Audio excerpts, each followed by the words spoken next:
Good afternoon, everyone. I am Robert from Jobs 180, and this is Jobs 180's Marketing Me Live. Now, today's session is done for our school partners in Cavite.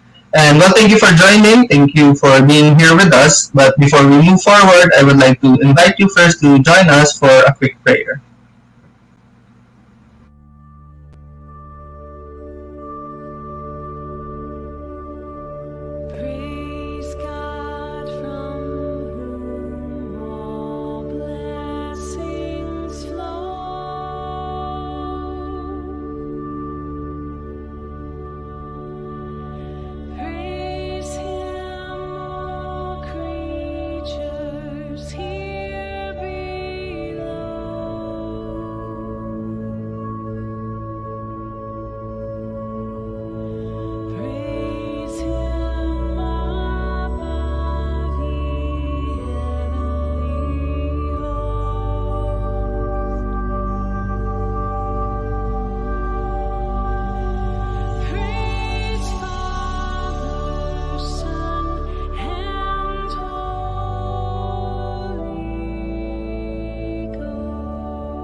Once again, thank you for coming. And well, we want to get to know you better since alam naman namin na manggagaling kayo sa iba't ibang schools. So please comment your name, school, course, and the year that you are graduating or the year that you graduated.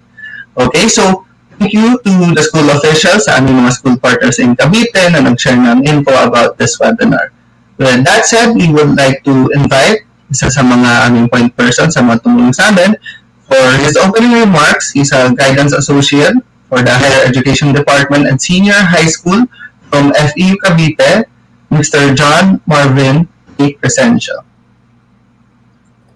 Good afternoon, sir. Good afternoon po, hi sir. Good afternoon, sir. So, thank you for joining us and thank you for making the effort para magbigay nitong ating remarks para sa ating viewers. So, you can start giving your remarks once na lagay na ako backstage. So, thank you. Thank you. So, good afternoon everyone. Welcome to Jobs 180 Marketing Me Live dito po sa Cavite. And before that, we would like to thank everyone participating in this event, especially to our students and alumni. We hope that you will learn a lot from our speakers this afternoon and hoping that these learnings will be helpful on your future career and plans. And I would like to acknowledge also the presence of our speakers. Later, they will discuss some topics that might help you, especially this pandemic situation, and then yung ating ResumeLink, yan, online resume. So, and members, especially to our members of our partner industries who made this event more possible po. And with that, in behalf of FEU, enjoy the rest of the event, and then thank you very much and have a great afternoon po.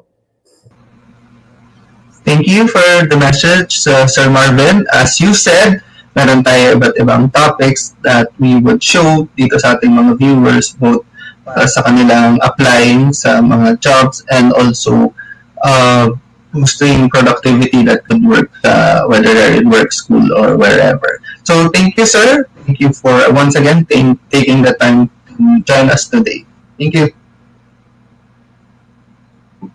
Okay, so I was mentioning earlier about yung topics. So I would like to show you lahat ng topics na dadaanan natin today. So we have 3 topics. And then the first and the third, we will have a speaker. And then the speaker will give a talk. And then after that, we will have a Q&A. If you could see dun sa second topic natin, maraming companies, maraming representatives from different companies because it will be a panel interview. So again, one by one, first topic, next generation ResumeLink. We will have someone from jobs180.com. And then number 2, the panel interview about the expectations of the new normal work environment. We have someone from Greenfield Marketers 1. SESI, VXI, HTS, and Optum. And last, how to boost productivity at work from Ernst. Okay, so I mentioned the flow, but please don't forget na mag-comment sa comment box ang ating questions, whether it's the first or third topic na may talk or even yung ating panel interviewer. Welcome to ask us questions as well. So we will be monitoring the comments and then sabihin namin sa speakers kung may nakita kaming question. Okay? So let's now move on to our first speaker. So our first speaker will be talking about ResumeLink to introduce. He has 20 years of experience in sales, marketing, business development, customer service, operations, business process, and human resources.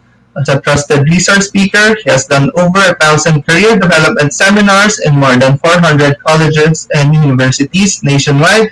I would like to introduce everyone Mr. Kim Chua, Managing Director of Jobs180.com. Good afternoon, Sir Kim. Hi, good afternoon, Sir Robert. Yes, sir. Good afternoon. So, we will be giving a talk dito para sa ating mga school partners in Cavite. I'm sure dun sa 400 schools, universities, and colleges nyo nanggaling na kayo dito. So, shout out kayo sa inyong mga viewers from these schools. Oo nga, tama. Na-miss na natin bumalik dyan sa Cavite. Pero yes, hanggang wala pa yung gamot sa ating COVID, dito muna tayo sa bahay. Yes, sir. So, sir, as for our usual procedure, meron tayong talk, bibigay nyo, and then babalik ako for our Q&A. But before ako umalis, testing po natin ang inyong screen. Yes, I am sharing it now. I hope. Okay, so nandyan na sa aking screen. I can see your presentation. I can see you well, hear you well. So I will be heading backstage. You can start your presentation once wala na ako sa screen. Thank you, sir. Okay. Okay, great.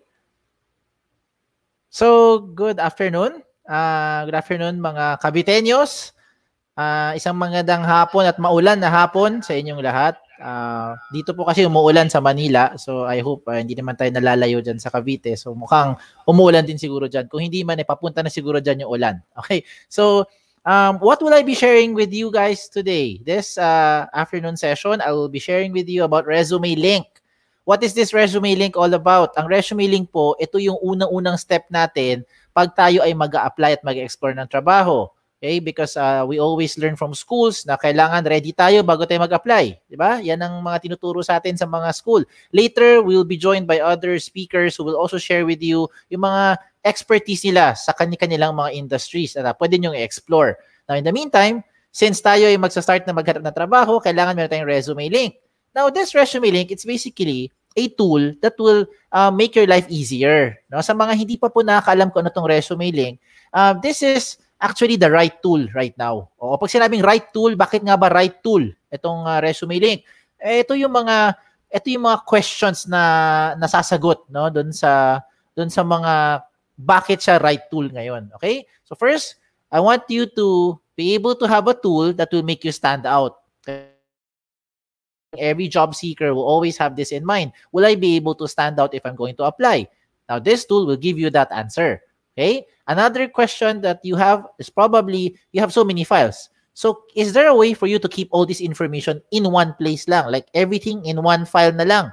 Para pa nag-apply tayo, it will also be easier for you and on the part of the HR to process your information. The answer is yes. This is also done through ResumeLink. Okay? Another question that will be answered here is, if I use the ResumeLink, will the process be faster in terms of my hiring when I apply to companies? Definitely yes. And this through this tool, I will show you in a while why this is very, very efficient on your end if you use it. Okay?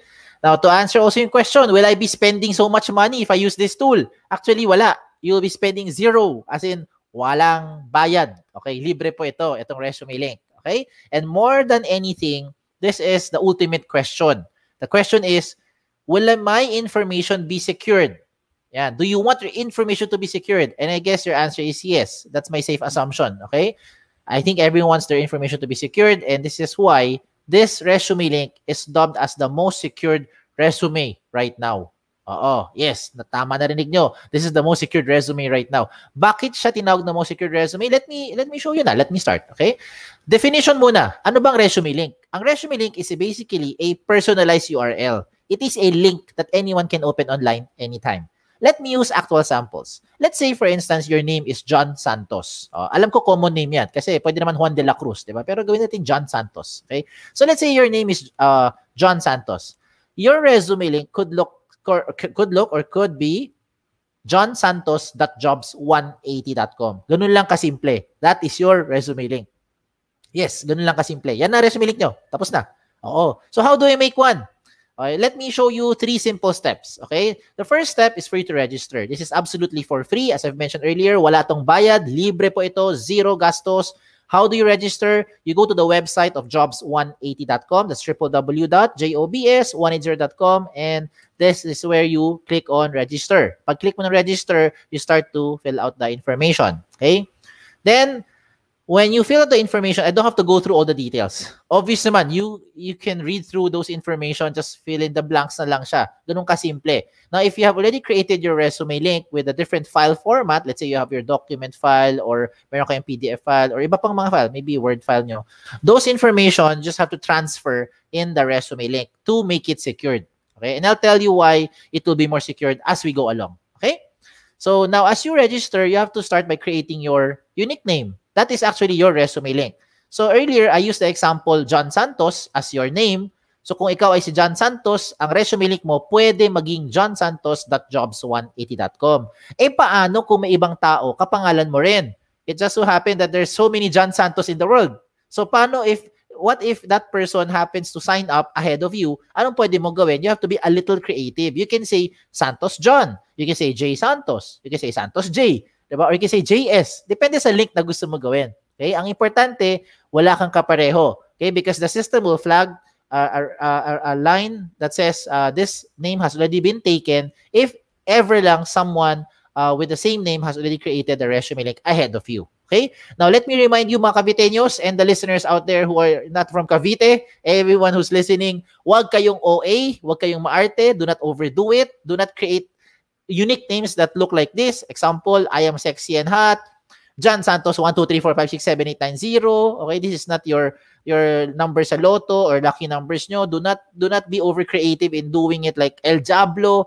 Okay, if people call you Diablo, it's okay because your friends call you Diablo. Pero if you create your resume link, do not do something like that because it will not sound professional. Imagine just applying to a company and you give the resume link to the HR and the HR sees your resume link saying, oh, boss pogi. Diba? Baka mamaya ma-judge ka pa. Diba? Pag nakita ka. Okay? So, mabuti na dyan, stick to your name and whatever name you have, it will sound professional. Okay? Now, as you register, as you complete the information, there's a portion there that will ask for your email. Make sure that the email that you use is something that you can open. Something like Yahoo or Gmail or any email na nabubuksan ninyo. Do not use emails that you won't be able to open. Example, do not use michael@facebook.com na email. Okay? Do not use paula@facebook.com na email to register. Because if you use @facebook.com na email, you will no longer be able to receive notifications being sent to you by the companies as well as jobs180.com. So better use something you can open. Why do you need to open that email? Because you need to verify to finish the first step. You need to verify that it is you who created the account. And therefore, you have to open your email and look for the verification link. Click on the link. It is the proof that you are the one who created that account. Okay? So you're done with the first step. Okay? Ano yung first step? Recap lang. First step is register. Okay? Absolutely walang bayad, libre po yan. Let me go to the second step. The second step is to complete the information. This is the most logical of all the steps. You have to complete the information so that you don't waste your time and the time of that HR or the company you're applying to. Now, how do you complete the information? You go back again to the website of jobs180.com, www.jobs180.com, and this time you do not need to register again. Kasi, pag nag-register ka ulit, edi ulit-ulit ka lang, hindi ka na natapos. Diba? This time, meron ka na account, what you need to do is to log in. Now, when you log in, this the screen will prompt asking you for your email or for your resume link and your password, which I think ikaw lang may alam yan because you don't tell naman your password to anyone. Diba? So, ang gagawin mo ngayon, lagay mo yung resume link mo or email mo and your password, then you now sign in. Okay? Now, when you log in, what happens next? When you log in, you start to put all the information in your resume link. Earlier, sinabi ko sa inyo, kung nakagawa ka na ng resume mo na ibang format, let's say you have your Word file or PDF file or other file format, it will be easier for you because all you need to do is transfer all those information here inside the resume link. Diba? Para mas maging secured. Lipat mo lahat yan. Okay? Now, for the rest, let me just run through what you need to fill out, especially those key points, yung mga key factors that you shouldn't miss out. Okay? Pagdating sa contact information, obvious naman, contact details mo. Diba? Hindi yung contact details ng kaibigan mo or ng girlfriend mo or boyfriend mo. Okay? So, you put your contact details here. Now, what I want to recommend is that you also put here all the possible means na pwede kang makontak ng isang HR. Like your social media account, your Facebook, your Twitter, or any other social media. Why? Because usually, this is my experience. As an HR, we get to experience this. When we try to contact you sa cellphone, hindi ka ma-reach. Busy, sometimes you don't answer the phone because you're doing something else. Okay? What happens next? We try to email you, but you don't open your email as often as you open your social media account. So it will be easier for us to get in touch with you just by sending you a private message. Diba? PM lang kami. Mas mabilis tayo makapag-schedule ng interview. Diba? So very logical. Those are my practical tips. Lagay mo doon ang posibleng paraan na pwede ka makontak ng isang HR kagaya ng mga social media account niyo. Okay? Moving forward, what else do you put here? You put your work experience. Huwag kayo mag-imbento. Okay? Kung wala kayong work experience, edi wala. Just leave it blank. Now, the good thing with this tool is that there is a portion there, if you can see the screen, it says there, work options. Ano pwede mo gawin? Pwede ka mamili. You just choose which of those work options do you think you want. No? So, what you need to do lang is you just say yes or no. Halimbawa lang, looking for OJT, yes or no. Willing to work overseas? Yes or no? Willing to relocate? Yes or no? Willing to work night shift? Yes or no? O diba, ganun lang siya kasimple. Yes, no lang yan. Okay? And what the system will do is it will try to match you with possible companies who also has the same profile, okay, with what you have, who are looking for the same profile with what you have. So this is going to make your life a little easier. Hindi mo na kailangang magkatok-katok, mag-door-to-door or mag-submit sa lahat ng kumpanya ng information mo. What this will do is that it will now prompt companies to get in touch with you because you have already created a profile na nag-match sa profile nila. Ayos? O, diba? Let me continue. Education, you put your school here. There's no limit sa space. So whatever or nabulol na ako. No matter how many schools you went to, you can put it here. Wala tong limit sa space. Okay? Pagdating sa seminars attended, ganun din. Kahit gano'ng karaming seminars attended nyo, kahit nagkopyahan pa kayo, you can copy from your classmates. Make sure lang you know what that seminar was about, so you put it there. Okay? When it comes to certification, ganun din. There's no limit sa space. When it comes to achievement, ganun din. Walang limit sa space. Ang problem here is, most of the time, the applicant or the student or the user, sila yung may limitation. You think that the achievements you put here should only be inside the school. Mali kayo doon. Hindi mo dapat nililimit ang achievement mo sa loob lang ng school. Hindi lahat ng student Dean's Lister. Hindi lahat ng student honor student. Hindi lahat na aplikante, 'di ba? Na-graduate with flying colors, merong may mga awards, right? Hindi kayo lahat student leaders. Pero some of you might be active also outside of the school and you are an achiever in that aspect. So you put all the things that are here. Remember, when you create your resume link, you're not only making your information more secured, but you're also trying to market yourself more effectively to that prospective company. Okay? When it comes to skills, you put all the skills here. Again, emphasize ko lang, do not limit your skills dyan lang sa course nyo. Oftentimes, kaming mga HR, we notice that you only put the skills that are relevant to your course. If you finish, say, with engineering, normally yung skills mo pang engineering. When you finish with culinary, oftentimes yung skills mo umiikot lang sa culinary or HRM. Wag ganun. Wag lang ganun. Okay? Ang gusto ko sabihin here is all the other skills that you know, you put it here. If you're into graphic design, if you're into programming, you're into music, you're into arts, calligraphy, or anything else, you put it here regardless of your course. Okay? And that will make you stand out among all the other applicants. Okay? That's one way. Next, languages, ganun din. Do not limit your language only with Filipino and Tagalog. Filipino and Tagalog. Tagalog and English. Okay? You might know other dialect. Sabacano, Bisaya, Kapampangan, Ilonggo, Ilongmo, diba? Depende kung ano alam mo, lagay mo dyan. Okay? Foreign languages, ganun din. Japanese, Chinese, Vietnamese, kung ano man, put it there. Okay? When it comes to references, most of the time, kilala natin yung mga references natin. the question here is, yung mga references ba ninyo na nilalagay, kilala ba kayo? Okay, sana oo. Please advise them na ginawa nyo silang reference para at least they know what to tell about you.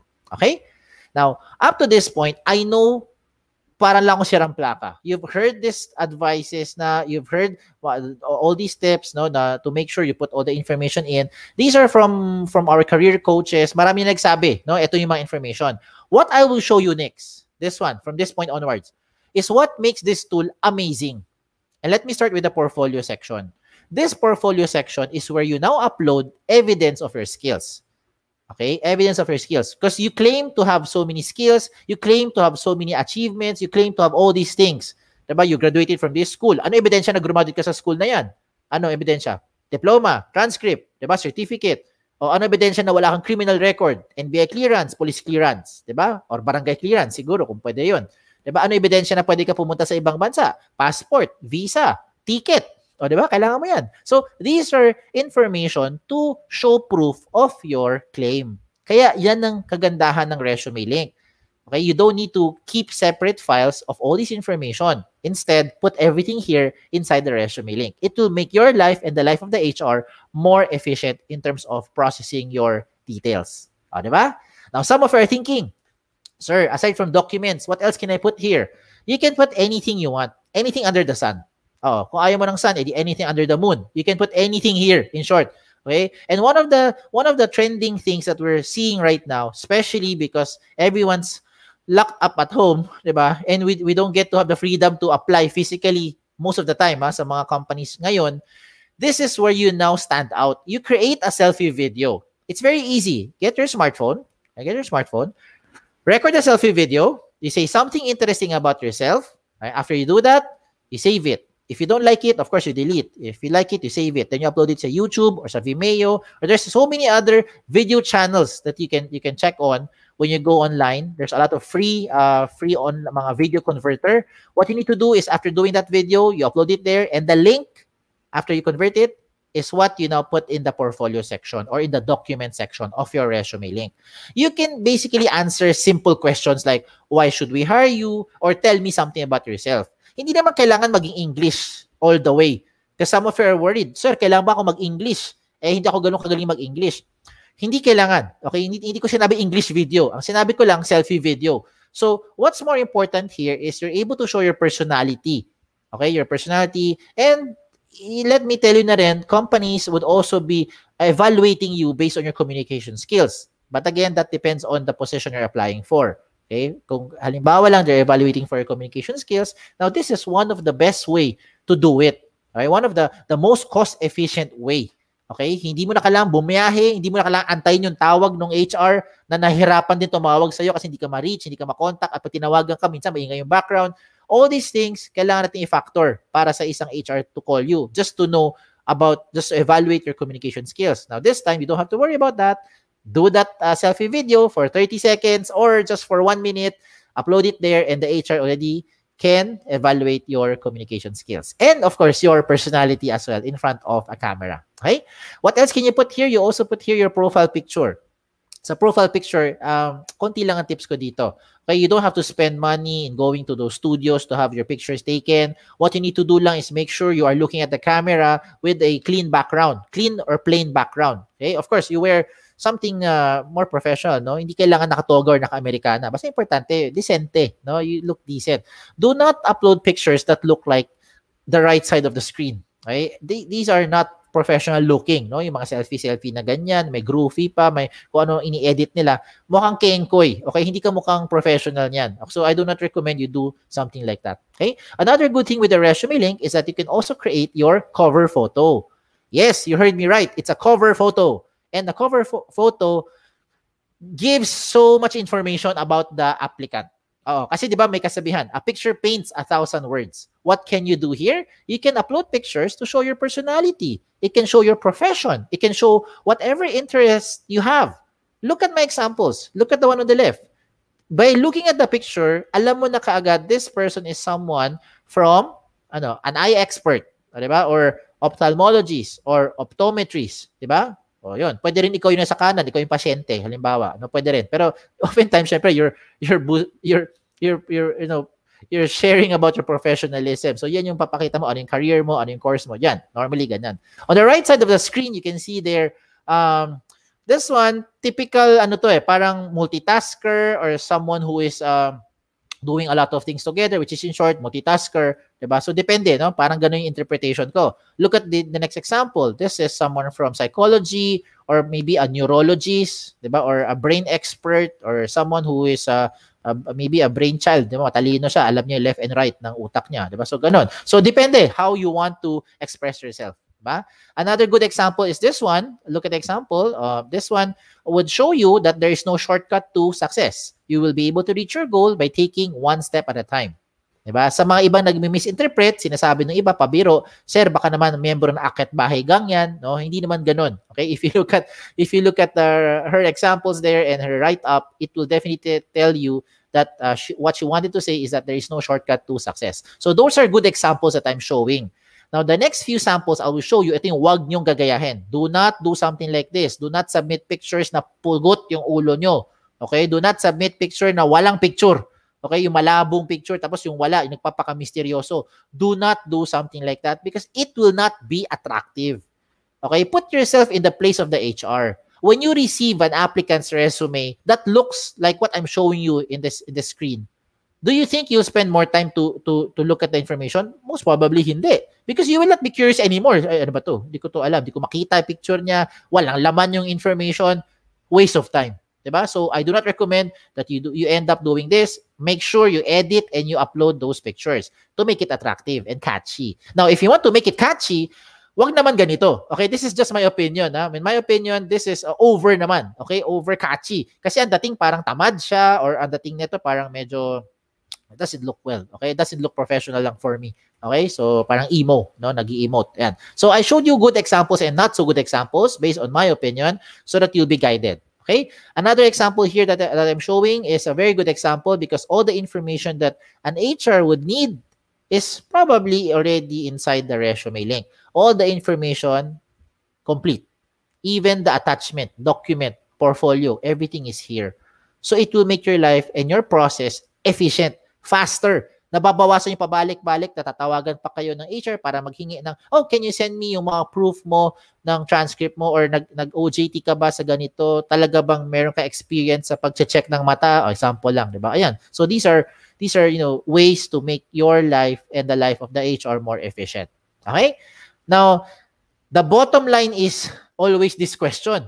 If I put my information sa resume link, when I do my resume link, when I put everything, as in lahat na ng information, pinasok ko na dyan, baka naman yung mga information ko kumalat sa buong mundo. Diba? With the advent of the internet, baka naman all my details will not be secured anymore kasi kakalat na. The answer is no. The answer is no. Kaya nga siya sinabi, diba, na pinaka-secured na resume. The resume link right now is dubbed as the most secured resume because you have the ultimate control over your privacy settings. Let me repeat that. When you look at the screen, you just follow in your dashboard yung privacy settings. Go to your privacy settings and choose the information kung anong gusto mo ilabas sa public. Okay? You have the ultimate control. So, let's just say, for example, you don't want to show your gender. You turn it off. You don't want to show your address. You turn it off. You don't want to show your number. Turn it off. You don't want to show your references. Turn it off. So, lahat na naka-off, hindi lalabas sa public. And let's say, if you do that now, and 2 minutes later, you decided to do something else, oy, sige na nga, pakita ko na nga gender ko. Okay, baka pagkamalan kasi akong babae, kasi pangalan ko Kim, baka isipin nila babae ako. Example lang. Okay, what do? You now want to turn it off. You turn it on pala. So when you turn it on, instantly, real time, all the information will be updated. Real time. As in real time. Oo. Diba? So 2 minutes later, in-on mo, bukas na ulit. O 5 minutes later, you decided, off ko na lang, off ulit. Depende yan kung anong preference nyo. Okay? Bottom line is, you have the ultimate control over your privacy setting. Okay? So just a reminder sa mga na-miss out itong information na to, sa dami ng kunento ko, make sure that your profile is interesting, especially your cover photo. Okay? Dapat interesting, attractive. It should be able to catch the attention of the HR. Okay? Show your personality through that picture, a little write-up. Complete all the information. All HR will agree to that. You have to complete all the information and make sure that the information are all updated. Okay? Lahat nga, ang ganda, kompleto, attractive nga. Hindi ka naman makontak ng HR. Wala rin kwenta, di ba? Kasi palit ka ng SIM card, hindi mo in-update. Di ba? So might as well update yung information. Okay? Now, let's go to the last step. The last step now is for you to submit your information, your resume link. Now, we've come to the part where we have to be a little practical. Let me show you yung mga options na pwede mong gawin using the resume link, especially nowadays. When you're locked up at home, wala ka masyadong magawa. Limited ang mobility. Hindi ka makalipat sa mga gusto mong puntahan na kumpanya. Diba? So, how can you now use the resume link to your advantage? These are the different options for me to present. Okay, the first one, go to the website of jobs180.com. When you go to the website of jobs180.com, there is an ongoing virtual career fair that you can explore. Check out the companies there. There's actually so many companies there. You can see their logo. You can browse through it. You can learn about the responsibilities, the requirements, anything about the company you try to learn. Okay, if you're interested to apply to that company, regardless of the course or the requirement, okay, kahit na mismatch yung course, okay, I still recommend you submit your resume link. You don't need to limit yourself only with the course that you have taken to the company that you're applying to. Okay? Hindi mo kailangan i-limit ang sarili mo sa ganon. Any company you want to apply to, feel free to apply to regardless of your course and regardless of their requirement. You never know. Okay? You never know. You might end up with that job. Diba? Basta lang gusto mo yung company. So, that's one option. Explore companies. If you're interested, what do? Click Submit Resume Link. Ganun kabilis.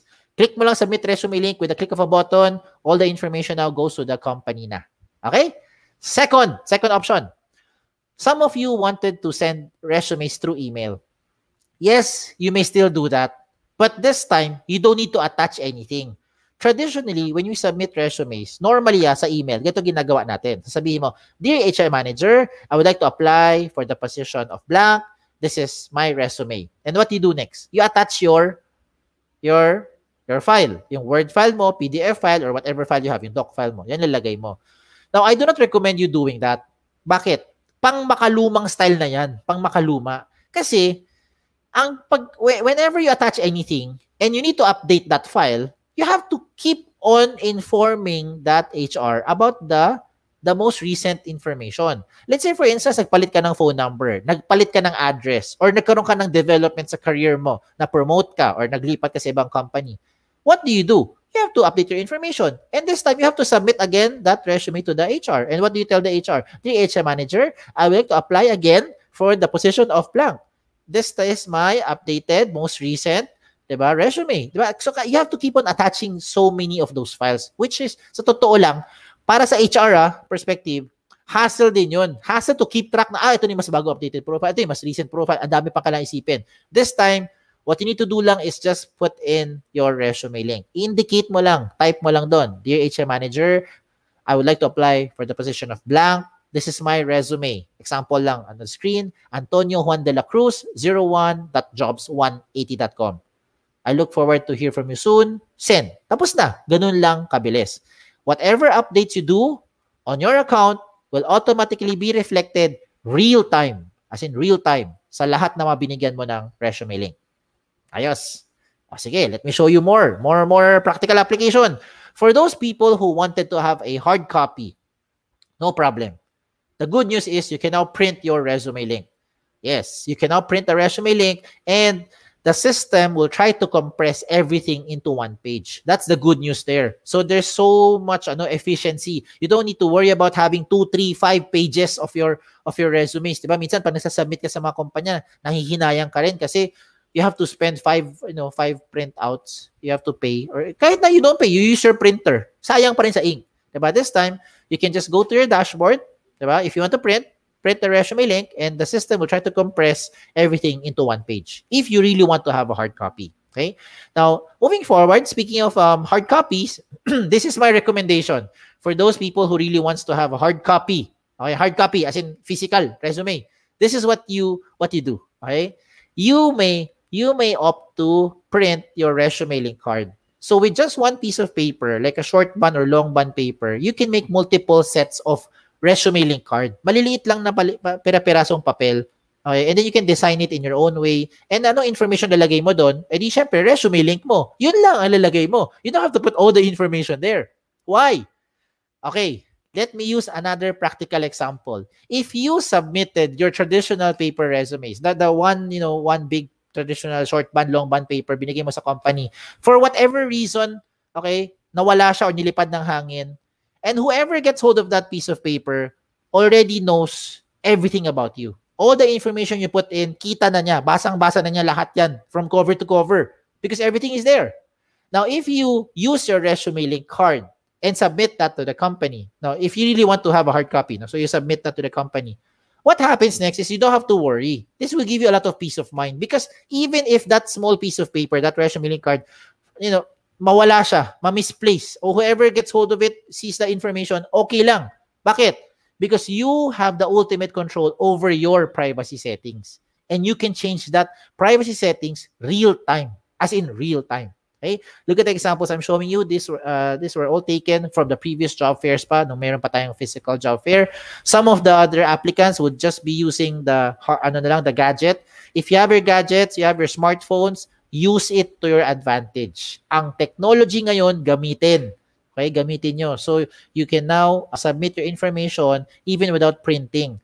Now, for those people who doesn't have any gadget, because I know not everyone naman is blessed to have a gadget. Let's say may mga iba talaga hirap sa buhay, wala mahiraman na gadget. Ang recommend ko pa rin is give the ResumeLink when they apply to the company. How do they do that?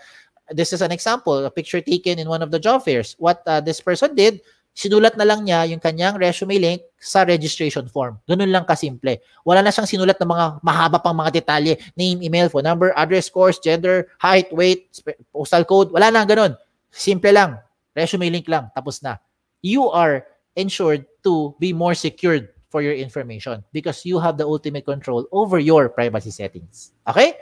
And so, as I wrap this up, I want you to go back to the checklist. And this checklist is what I usually use as my guideline to make sure lang that the tool you're using is the right tool. Okay? Let me start with the checklist by showing you yung emphasizing on the privacy settings. This ResumeLink guarantees 100% security kasi ikaw ang may control. Okay? It really is up to you on which information you want to show in public. Okay? You have the ultimate control. So, privacy settings, check. Next, the speed of hire becomes faster because when you use the ResumeLink, not only that you have everything there, but the HR can also see everything that they need from you. Okay? Provided you put the things that they need. Diba? Siyempre, kung may kailangan sila, hindi mo nilagay, edi hindi din kayo magtatagpo. You have to put the information that is required for that application. Okay? Example is your selfie video or other documents or attachment to prove to show proof of your skill. Okay? Flexible is on your side. If you want to print your ResumeLink, you can print it anytime. Okay? If you want to print it. If you don't want to print it, just keep it there lang. Okay? Keep it there and then later on mo na i-print. Now, on the part of cost efficiency, obvious naman, no? Tipid na ito because you don't have to spend. You don't have to spend. Libre ito. Okay? Kung wala kang wifi, pumunta sa kapitbahay, baka may wifi. Okay? Makigamit muna. Libre naman po yan. Okay? So, ganyan kaganda ang ResumeLink. Now, hindi lang yan ang benefits or advantages niya. You can, in fact, share this in whatever platform you want to share it to. You want to use Viber, you want to use your text, you want to use your messenger. It's really up to you. Ikaw magbibigay ng link. Ikaw magsasabi kung sino gusto mo bigyan. You don't need to worry about saving it sa mga hard drive, sa mga USB, baka mawala pa yan, mabasa ng ulan, di ba? Or ngatgatin ng daga. You don't have to worry about that. Okay? Lahat ito nasa cloud-based, so kayo lang may control ng security ng information. Okay? And in terms of, parang compatibility ng mga platform, wala na rin kailangang problemahin. Walang mga version 2, version 3 na update parang sa iOS saka sa Android mga phones natin, di ba? Walang ganon. Okay? So, easy to use. Okay? So, right now, this tool is being used with more than 400 plus school partners of jobs180.com. These are all colleges, university schools, pati mga senior high school. We're starting to introduce this tool na rin for them. And because of that, I want to remind you to create your ResumeLink.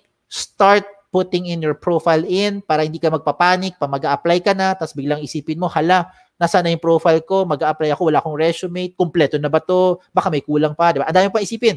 So you start building it as you go along. Okay? Now, just to share lang, these are some of the frequently asked questions. Baka nahiya kayo magtanong kasi kadalasan yung mga audience nahihiya magtanong nahihiya mag-chat. But if you want, you can chat your questions na. So, our MC can read through the questions. Now, these are just the common questions that I usually share. Ang tanong parati, pwede ko bang gamitin ng ResumeLink sa mga companies na hindi naman kilala or hindi naman alam ang jobs180.com? The answer is absolutely yes. Okay, for as long as they know your exact link at kayo magbibigay nun. Second question, is this tool the same as other job site like JobStreet, LinkedIn, or any other job platform? The answer is no. Bakit siya magkaiba? There are two basic differences. Number one is, let me use na lang JobStreet as an example. So you can compare lang, sample lang. Now, with respect to JobStreet, you can only use the JobStreet resume if you're applying to a company who is also using JobStreet. If you're applying to a company who is not using JobStreet, you cannot use your JobStreet resume. With your resume link, you can use this to anyone. Even if that company is outside of the Philippines, wala sa Pilipinas, sa ibang bansa, pwede mo ibigay yung resume link mo. Basta may internet connection, mabubuksan niya ang resume link mo. Okay? Second difference is when you have already submitted, say for example, a JobStreet resume, again, nasubmit mo na or a LinkedIn information to a company, wala ka na pwedeng baguhin because all the information, touch move na nandun na yung information sa HR. With your resume link, you can always change it real time. Update mo from time to time, from ngayon on, bukas off, depende kung ano gusto mo i-update, all the information will be updated real time. Okay? The third question is the easiest question. Can I keep my information secured? I hope by this time na-convince ko na kayo na yung resume link ang pinaka-secured na tool because you have the ultimate control over your privacy settings. Okay, number 4 question is I think a very, very practical question. How often should I update my resume link? Gaano kadalas nga ba dapat ina-update ang resume link? Ang sagot ko dyan, simple lang. Every time na meron kayong babaguhin. Hindi kailangan araw-araw, hindi kailangan linggo-linggo, hindi kailangan buwan-buwan, hindi kailangan taon-taon. Hindi siya about the time It's about when ka nag-update ng information. So, every time meron kang babaguhin sa details mo, update mo yung information mo, especially your contact details. Okay? Especially your contact details because those companies at any time could be contacting you. Okay? Or they could be, they could try to reach out to you. So, update mo information yan. Okay? The last question is just a trivia. Trivia lang po ito. Why is it called jobs180.com? It is called jobs180.com because we want to turn your life around 180 degrees. Oo, nag-isip na kayo bigla. Ano nga ba yun? Hindi siya 360. Okay? 360 is a one full turn. Pag 360 ginawa mo, bumalik ka lang kung saan ka galing. Okay? Kaya you don't do 360. You only do 180 because 180 also shows you a straight line. Diba? And it's straight line to your career path. Okay, baka lang may questions kayo, nahiya kayo magtanong. Just go to our website, email us or email me here sa info@jobs180.com. You can like us on Facebook, follow us on Twitter for those information, mga updates sa Instagram. Depende sa inyo kung ano gusto nyong sundan dyan. I hope you were able to learn something from my presentation today. My name is Kim Chua. I always joke about my name kasi baka Kim Chu lang maalala nyo. May wa talaga yan sa dulo. Kim Chua. Okay? Na nagsasabing mag-ingat po kayo at isang magandang hapon sa inyong lahat. Salamat. Thank you po. Thank you, Sir Kim, for your presentation. Hopefully, ma-encourage ng ating viewers to make their resume link as soon as possible. So, I have here a few questions for you, sir, for our Q&A. First is, well, right now, uso ang mga short courses. Maraming gumagawa ng short course dahil nga online, yun ang nagagawa nila now. Saan siya nilalagay sa kanilang resume link? Cannot hear anything. Wait. Hello? Sir Robert, sorry wait. Something is not right.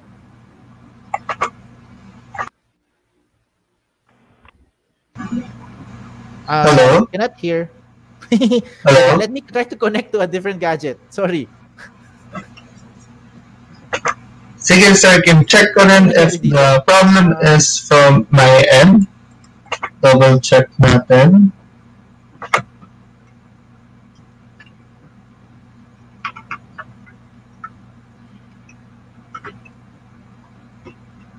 Hello, sir. Testing ulit natin. Can you hear me now? I can hear you, sir. Ako ba rinig na? I'm sorry, I cannot hear anything. Nawala yung sound. Okay, sige, sir. Testing natin. Try natin sa iba to check kung sino ang nakakarinig. Sorry, sir, I just checked. Rinig daw ako. Hindi naririnig. I don't know what happened, but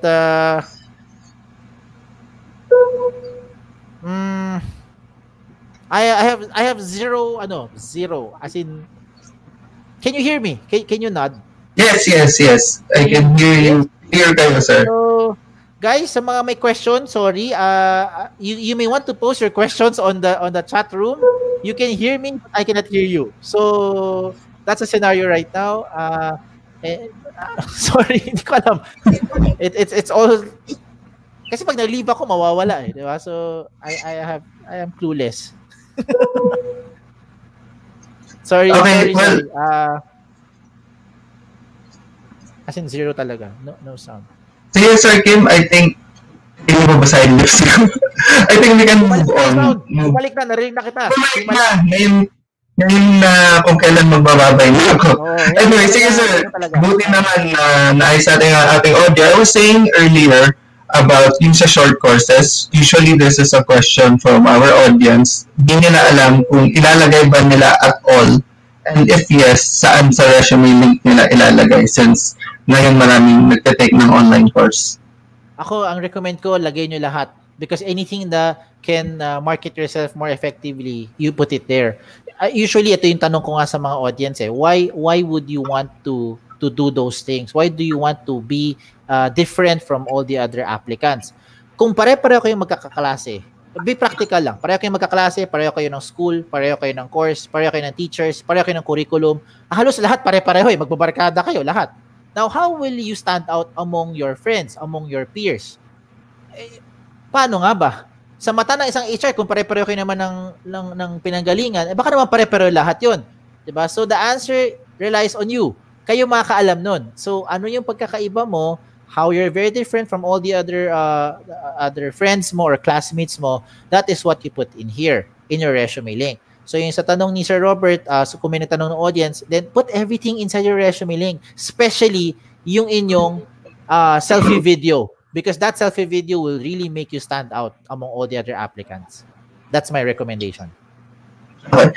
Follow-up question, sir. Since you mentioned about yung sa selfie video nga, kanina you were giving an example na ang selfie video usually answering the common interview questions.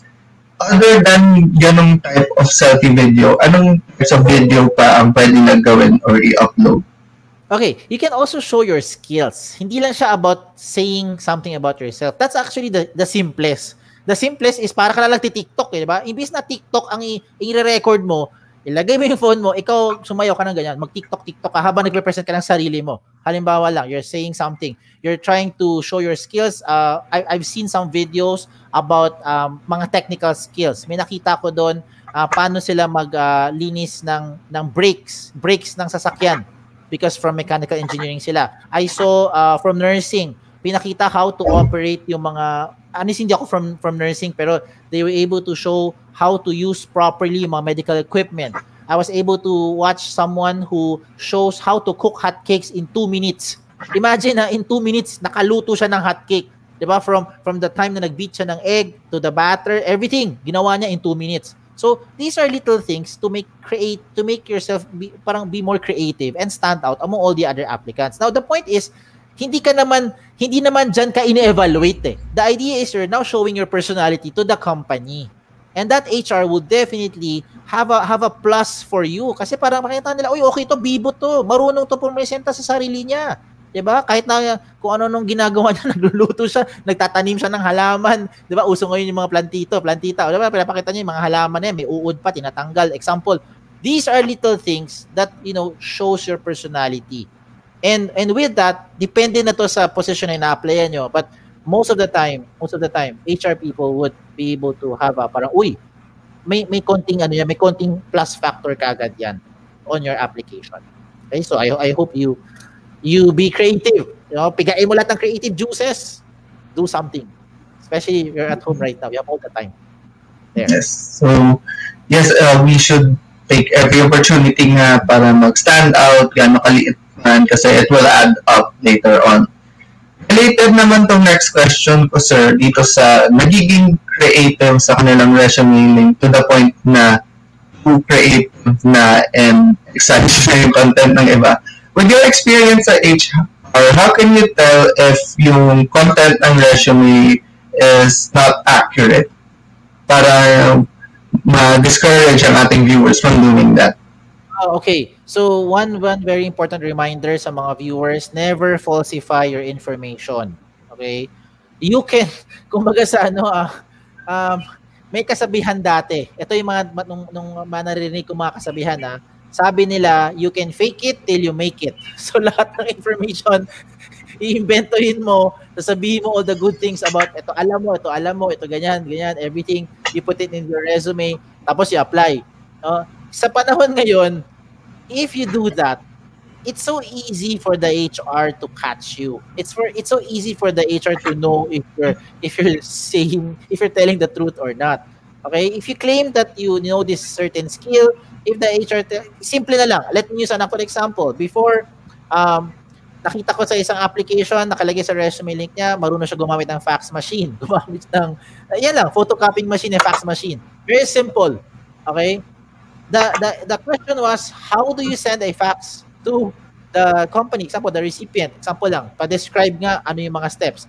Alam mo ang sagot ng aplikante?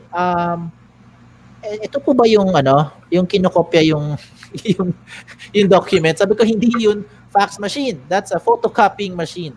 Okay, so in fact, pati yung ibig sabihin ng fax machine, hindi rin niya talaga alam. So, yun yung mga little things na naalala ko lang based on my mga long time ago interview ko sa mga applicants na nag-iimbento. So, wag mag-imbento. Okay?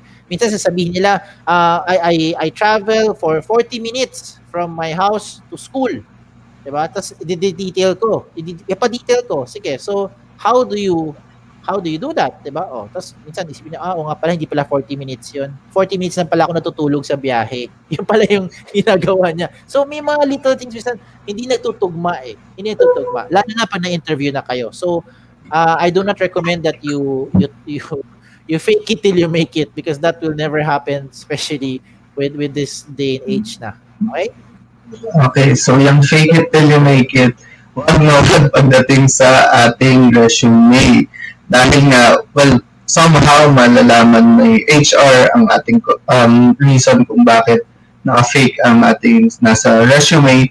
Yung mention nga ni Sir Kim, as small as yung travel time, nakikita na rin agad na be realistic kung, I don't know, from QC to Makati ka or what, sabihin mo sobrang ikse, ganun. Sige, sir.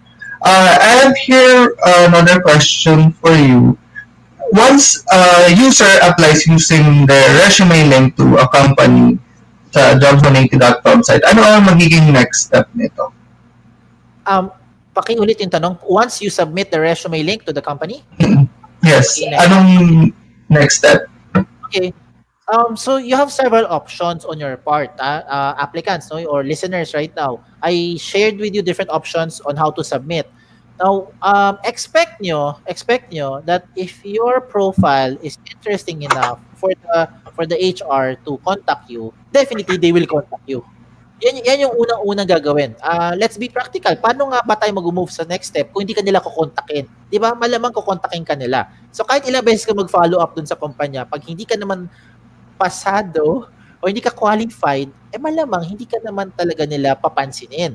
Okay? So do not feel heartbroken pagka nag-fail tayo, 'di ba? Wala naman naging successful na hindi nakakaramdam ng failure. You will only know that you're successful in one aspect if you have already failed in that aspect, 'di ba? Para masabi mo naging successful ka. So now to answer that question, simple lang, expect that companies will be contacting you. Open your lines, open your phone, as in sagutin mo yung tawag. Okay, lagi nang bibiro din. Madalas, pag nag-ring yung phone, ano nangyayari? If you don't know the person calling you, what do you do? Aminin nyo totoo. Aminin nyo hindi. Madalas, iniiwasan nyo yung tawag. Kasi hindi nyo kilala sino yung tumatawag, hindi naka-register sa phone nyo. Okay? Ako hindi. This is my practical advice to all of you. Pag may tumawag sa inyong hindi nyo kilala, sagutin nyo kaagad. Bakit? Because that's the only way for you to know kung yung tumatawag sa inyo, diba, legit or hindi. Kung natatakot kayo na scam yun, sagutin nyo, pag na-feel mo scam, alam mo ng scam. Pag tumawag sa inyo at opportunity yan, companies who are offering opportunities for you, sayang kung hindi mo sinagot, na miss out mo na. Ano sa tingin mo? Ano gagawin ng HR? Magpapakahirap sila, tawag sa'yo, redial lang 10 times hanggang hindi ka sumagot para lang sila mag-give up. Minsan hindi. not all HR would have the same mindset na let me try this person once, twice, thrice, 4 times, 5 times, sige na nga, give up na. May ibang HR, once, hindi nag-ring, hindi sumagot. Twice, hindi pa rin. Wag na, next na tayo. Pagka ganun, sayang yung opportunity. Diba? So I'm just giving you a practical advice. Again, me as an applicant and me as an HR, that is where I try to meet in the middle. And I'm giving you all these advices lang. I'm not saying all the advices will also work. Baka lahat na tumawag sa inyo, baka out of 10 people na tumawag sa inyo, 8 doon scam. Pasensya na po. Okay, hindi ko sinasabi. I'm just saying lang na it could work for you in more ways than not. Okay? Mas okay yung tingin ko, mas magiging practical tayo pag sinagot nyo. Lalo na pag tinawagan na kayo. Because that's the first step that the HR will do pag na-typean niya yung profile mo. Okay, thank you, Sir Kim. Sabi nga ni Sir Kim earlier sa filling up your information, important na walang typo dyan sa inyong mobile number. Yan ang isang way immediately kayo ma-reach. And Sir Kim, actually, isa ako dun sa mga nagre-reject ng tawag kapag hindi kilala kung sino. So, as usual, for our viewers, kung tingnan niyo ibang webinar, nagsishare ako ng mga ginagawa ko na wag niya dapat gawin. Ito, na-realize ko one more is rejecting all calls. Malay ko ba kung tumatawag na to ay offering it's about my job application. Okay, sige, Sir Kim, I think this is it for our Q&A. We are ready to move on to our next session. To all our viewers, please go to jobs180.com, and if you have more questions for Sir Kim, pwede nyo kami message sa aming Facebook group or sa other social media accounts namin na naka-flash kanina. Sige. So, I see here some people are leaving comments. Yes, sinasabi nila where they are from. So, hello. Yung ibang nanonood na hindi pa nag-comment here, we encourage you to do so na rin. Okay? So, let us now move on to our next session. So, it will be panel discussion. As mentioned earlier, I will introduce all our panel members. First is Sir Jeng from Greenfield, Marketers 1, Ms. Jeng Ocampo from Easytrip Services Corporation, Sir JP Galarion, DXI Global Holdings, Ms. Reese, Pasia, Optum Global Solutions, and Ms. Anna Ibarrola from Hinduja Global Solutions. Yes, so these are our speakers, members of our panel, and their screens are loading right now. I can see 5 screens. And yes, can we test our audio? Can each person say hi, please? Hi, good afternoon. Hi, how are you? Hi, everyone. Yes, so it seems na okay naman ang audio ng everyone here. So very quickly, explain ko lang sa ating viewers ang ating process. We will have a generic question for all, and everyone will answer this. But after that, mas magiging free-flowing conversation. We can ask a few questions specific to a certain member of the panel. And for our panel, if ever tinanong pa siya to someone else and you want to answer it as well, while I'm transitioning, pwede nyo naman i-raise na you want to share your answer din about it. Okay, so moving on, start tayo with a very simple question. Our topic now is new normal work environment. From our previous webinars, it's about work opportunities. Now we want to emphasize on the new normal work environment. So, from saying the new normal work environment, the first thing na papasok sa isip ng ating viewers most likely is the work from home setup. So, I would like to go through one by one. Maybe you could share yung setup nyo when it comes to working from home, transitioning to work from home, and back to the office for each company. I will do this in order ng nasa ating screen from top. So, Ms. Reese, start with you.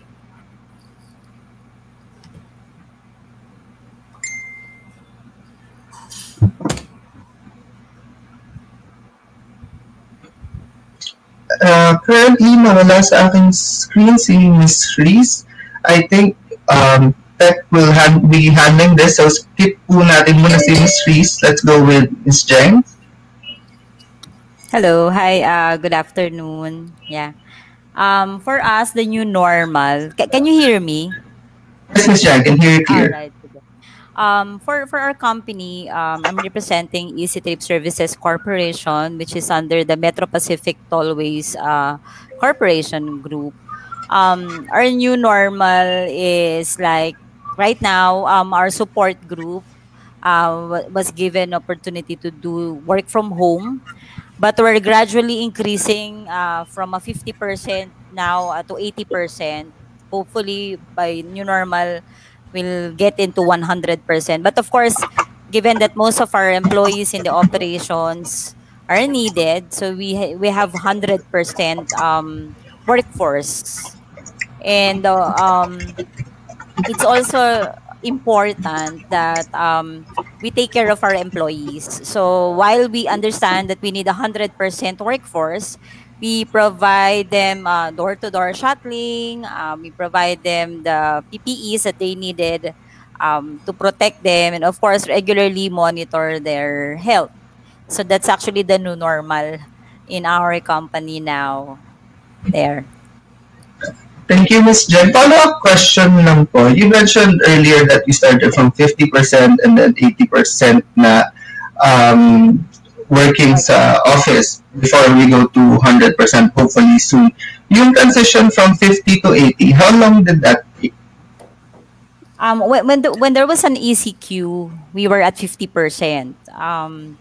And then kasi the company, especially the management, they usually meet every week, every month. Ayan. That's the response of our management. So they usually assess, no.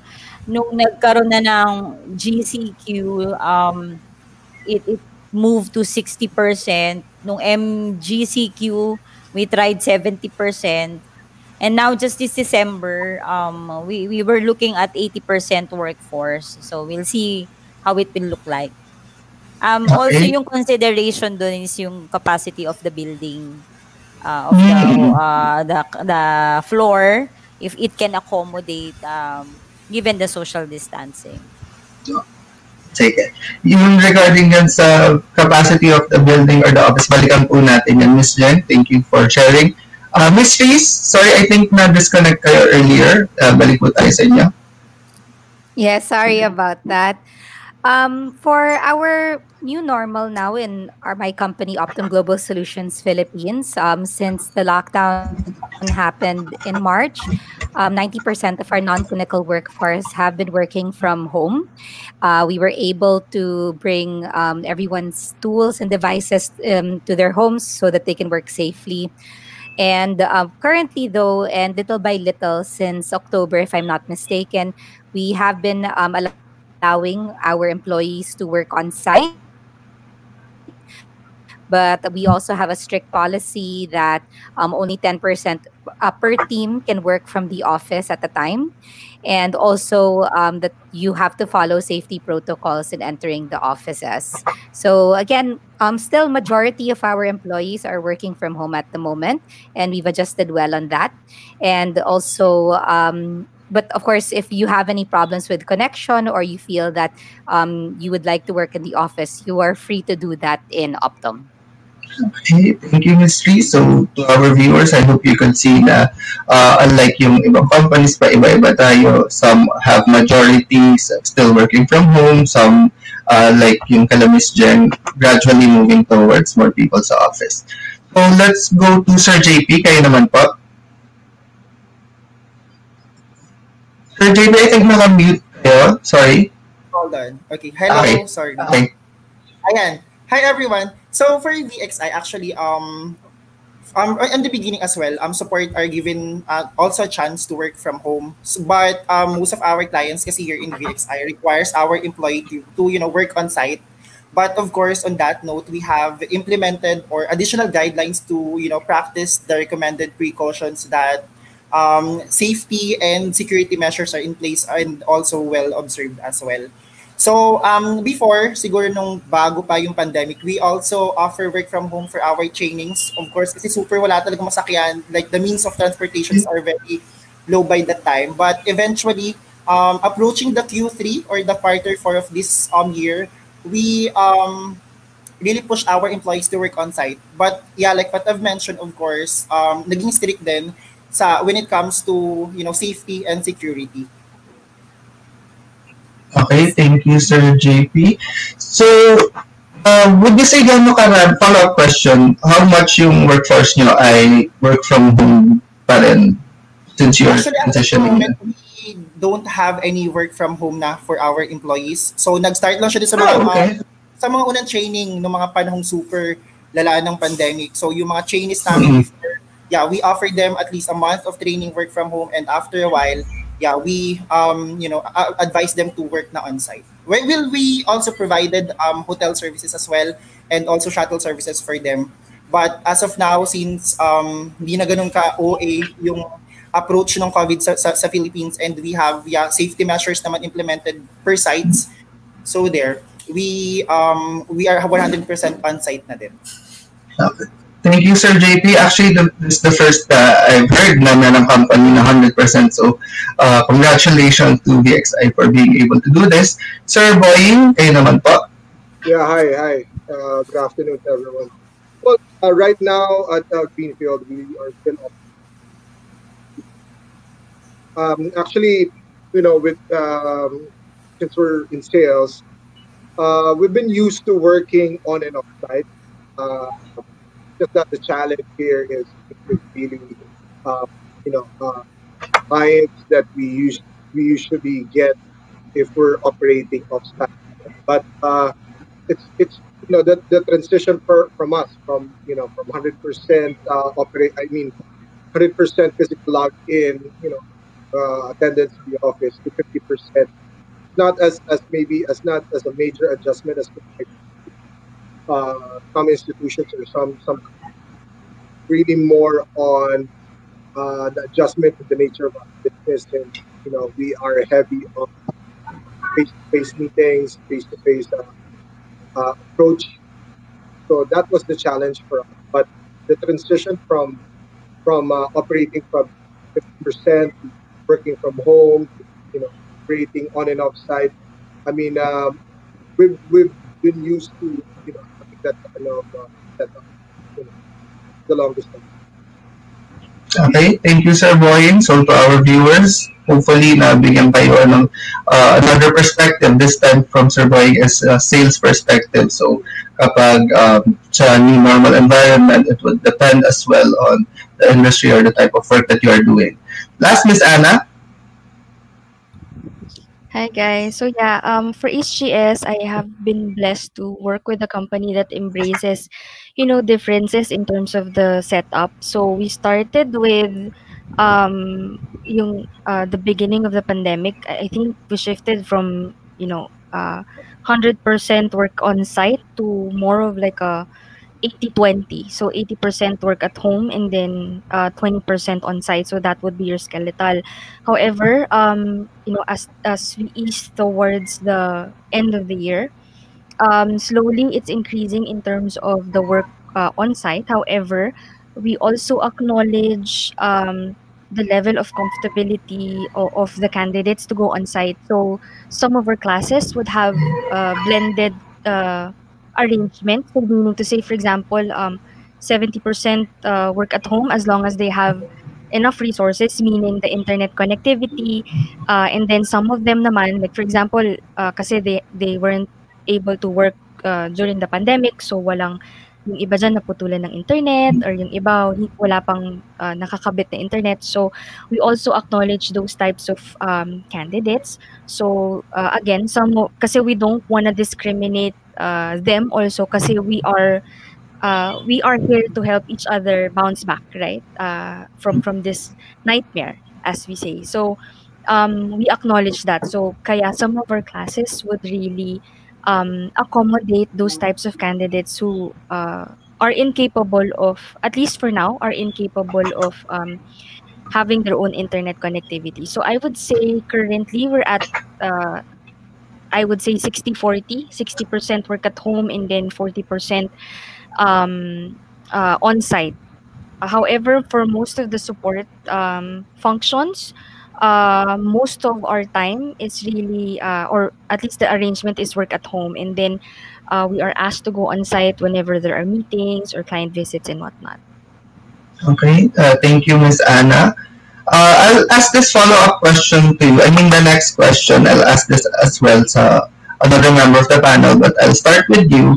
How do you do your recruitment for now, since a lot of our viewers are hoping to get a job maybe from your company? So, ano pong process from your uh, office in particular? Yeah, so similarly, during the beginning of the pandemic, it's all shifted to online. So, meaning to say, you submit your applications online through your job portals, one of which is Jobs 180. So, we get your resumes there, we get your information there, and then we call you up. And then everything, all of the interviews, including the assessments, can be sent online. However, one of the challenges that we've encountered, not really more on the interviews part, but more on the assessments. Kasi when you do not have a stable internet connection, may times na naglalag yung assessment. So it also affects kasi the scores, your scores, especially the language assessment. So we always ask the candidates again of their comfortability. If ever, we would ask them to go on site to retake the assessments or to take the assessments there. We provide naman din transportation.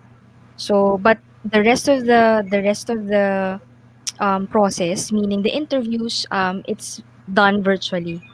So that could be over the phone or via Zoom or MS Teams. Okay. Thank you, Miss Anna. So, to our viewers, yan usually is an issue that you might be facing is assessment kapag minimize ang inyong internet. But as Miss Anna stated, may option kayo to do something about it. I'll ask the same question to Miss Reese, since you mentioned earlier about mostly working from home pa rin ang inyong mga workers. So, paano nyo ginagawa inyong recruitment?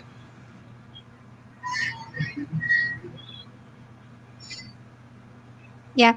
So similar to Miss Anna, also in Optum, what we do is really hire everyone or have the recruitment process online. So since the lockdown in March, we thought of different of really transferring all our assessments and everything online. I mean, we have been doing that in the past. It's just that everything until the final interview has to be online already. So there was a few adjustments that we had to do, but we were able to really continue our virtual recruitment process.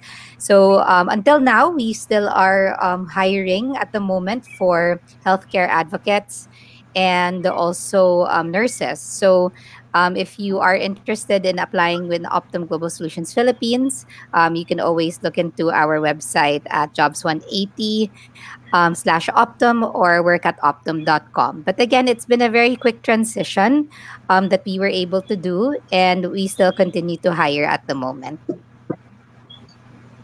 Thank you, Ms. Reese. I'm sure yung viewers natin would be happy to know man that you are hiring, continuously hiring.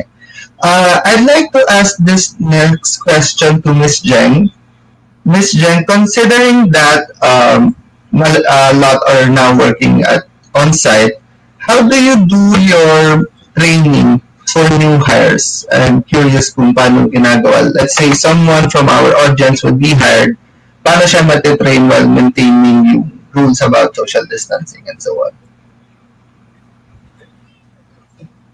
All right. So I'm sure you're aware that our product, Easytrip Services Corporation, our product is basically RFID. So there's a mandate from the government to do cashless. So right now there's a surge of the RFID stickering. So we're actually ramping up our sellers and installers north and south. So how do we do it? Of course, it requires skill in stickering. Hindi siya basta you put it there. There's an analysis on it. So we do our training First, we start with a virtual orientation. Actually, a briefing pa lang with employees. We do a briefing to let them know about the environment, what do they expect for this position. And then after that briefing, if they're interested, then they will be endorsed for medical. Once they're done, medical, including rapid tests, we include rapid tests in our medical. If they pass it, then they move to the next level, which is the virtual training. So the classroom is actually a virtual training wherein they will be given instruction how to install. Um, there's also a portion for customer service, a safety orientation. So it's mostly classroom via Microsoft Teams. And then once they're done with that portion, the next is hindi maiiwasang they need hands-on training. So it's good that we have different installation stations, and it's an open air, so it is not so risky in terms of transmitting the COVID. Okay, so we also monitor their health. We also provide them shuttle during their training. And during their classroom and virtual, we understand that it requires payment of data. Ayan. So, yung sa virtual pa lang, we give them training allowance for the data. And then for the classroom, we give them meal allowance since we provide naman shuttle for our trainees. Once they pass, then they are deployed immediately. So that's our process. Okay, thank you, Miss Jen, for sharing. So, starting with the briefing, online training. So, I'm guessing by the time nandun na on-site, kahit pa paano mas mabilis na ang pagturo sa kanila. Sige po. Same question, Sir JP. Kayo naman po, what about yung inyong training for new hires? Well, like what I mentioned earlier, since we are currently full operations on site, so a week prior ng classes or ng training namin to our employees or new hires, we inform them and we also give them a brief instructions regarding on the training. So this all of the trainings that we have for all our sites here in VXI are also on site as well. So there. But regarding naman with the recruitment process, we are doing all of the process online as well, like the initial to final interview. So we just need the candidates' full details, like the educational attainment, contact numbers, full name, and also the address, so that we can profile them based on their qualifications as well as dun sa site. So like what they mentioned also, since we need language assessment as well after the initial and the final interview, we send an invite to our applicants as well to drop by to our office to do the language assessment as well as the job offer. Okay, thank you, Sir JP. Pa-clarify yung inyong language assessment, can they do that at home as well or sa office nyo talaga siya kailangan gawin? Well, it's technically advised to be done sa office kasi nga like there's the chances that there might be an error sa connection when they do that at home. So yung chances of them doing that at home is, yung chances for them to pass the language assessment is much better kung sa site nila gagawin. So yeah, so we really advise them to drop by sa office to do the language assessment. Okay, thank you, Sir JP. This question is for Sir Boying. Kayo naman po next. You mentioned earlier that yung nature ng work nyo has more face-to-face interaction compared to others. When it comes then again dun tayo sa training of new hires, paano sila natuturuan how to interact with people ng face-to-face? No, right now, of course, that was the initial the safety of not only of our salespeople but also well. So we kind of adapted to the with the current situation and recreate basically everything that we have part of our selling tools or selling instruments from hard copies of I'm pretty sure similar to other from hard copies we are now most to soft copies, actual viewing of units. We are now giving them virtual tour via streaming, or actually sending them links that they can view uh, specific units that they prefer. So everything is really being done online, catered to needs, and while at the same time observing safety and security protocols, not only of our like I said, not only of our more so on our clients. So in as much as we can maximize working and operating remotely, we'll do so. But in cases wherein physical um, appearance, or actual visit of clients to view the actual site, we make necessary steps to accommodate these. Yeah, that's pretty much it. Okay, thank you, Sir Boying. Thank you for sharing that. Yun nga, I think good expectation from our audience is that yung ating industry partners, they will do everything they could do to, of course, accommodate you before having to make you come to the office. So lahat gagawin muna nila, try to do it online as proven by the answers of our panel right now. Next question tayo. This one I would ask to Miss Anna. Miss Anna, the question here is that what are the main difficulties that your workers have faced that they need to adjust? Anong ginawa nila to adjust dun sa main difficulties na pinagdaanan nila recently?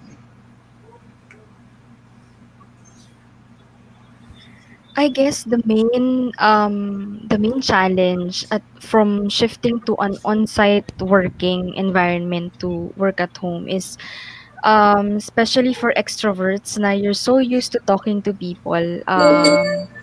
I guess yun yung it's really affecting, or it has affected their mental health. So at least from an employer standpoint, again, I'm very blessed to have an employer who supports and acknowledges that. So most of the leaders, so meaning your supervisors up, were trained on how to handle situations like that. Like for example, meron kang agent who reaches out to you na medyo may difference na in terms of behavior, nagbabago ng behavior, masyado ng melancholy and whatnot. So we were trained, or we were not really trained, but all of the supervisors were asked to more of like attend a seminar on how to deal with those types of situations, so that we would know how to how to identify if the employees, or at least our one downs, would need special or professional help already. Okay, thank you, Ms. Anna. It's good to know that other companies, ito man tinutulungan ang supervisors para ma-spot kung anong help ang pwede nilang bigay sa kanilang workers sa team. Well, unfortunately, we will have to wrap up our panel interview. I would go to each person, each member of the panel. You could say whatever you want. You could give words of encouragement. You could invite them to know more about your company. So the floor is yours. We will go through one by one before we finish. So let's start with Miss Jeng.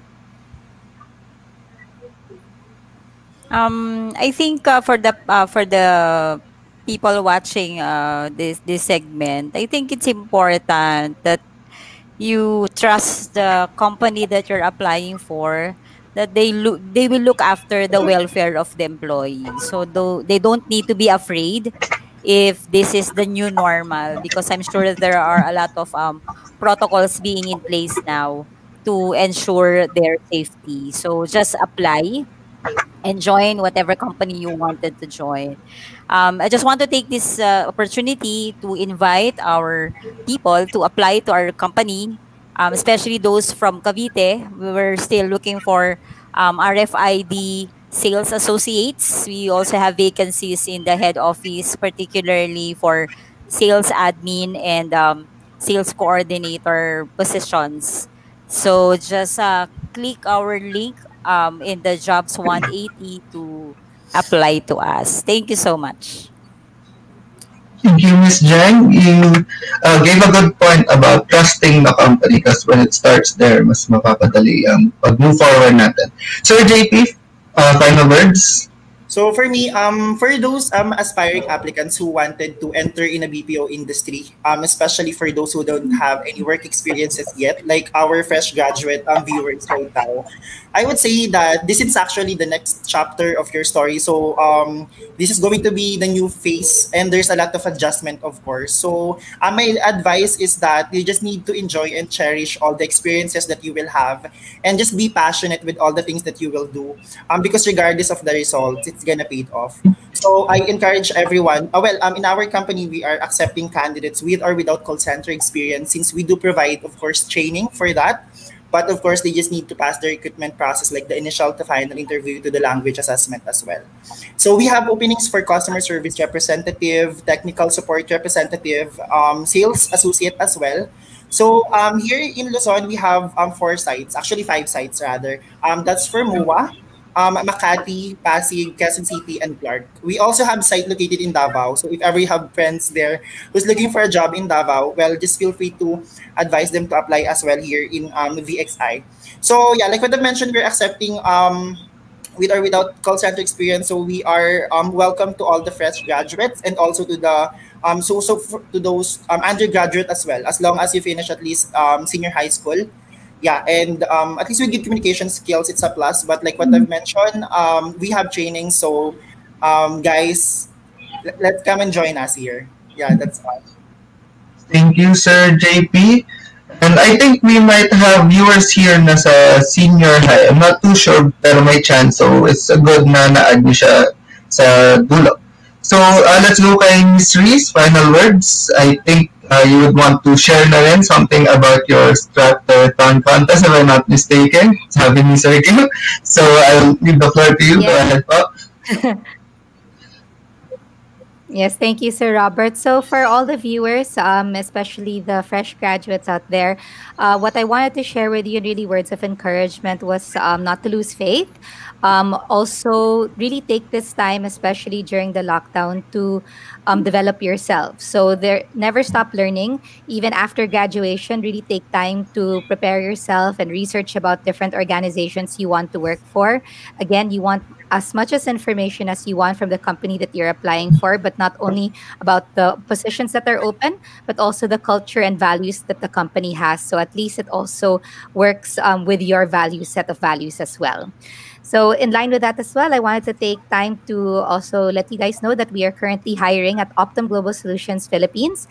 We don't have a site in Cavite right now, but the closest site that we have would be in Alabang and Muntinlupa, which is in North Gate. So that is our closest site. But again, we are currently on a work from home status right now. So if ever at the moment when if you feel that you want to work from home first, you can do that. Or if you want to work on site in the Alabang site, that's no problem. So you can always check out our website at work@optum.com for all our openings, or also our Jobs 180 page, which is jobs180.com/optum.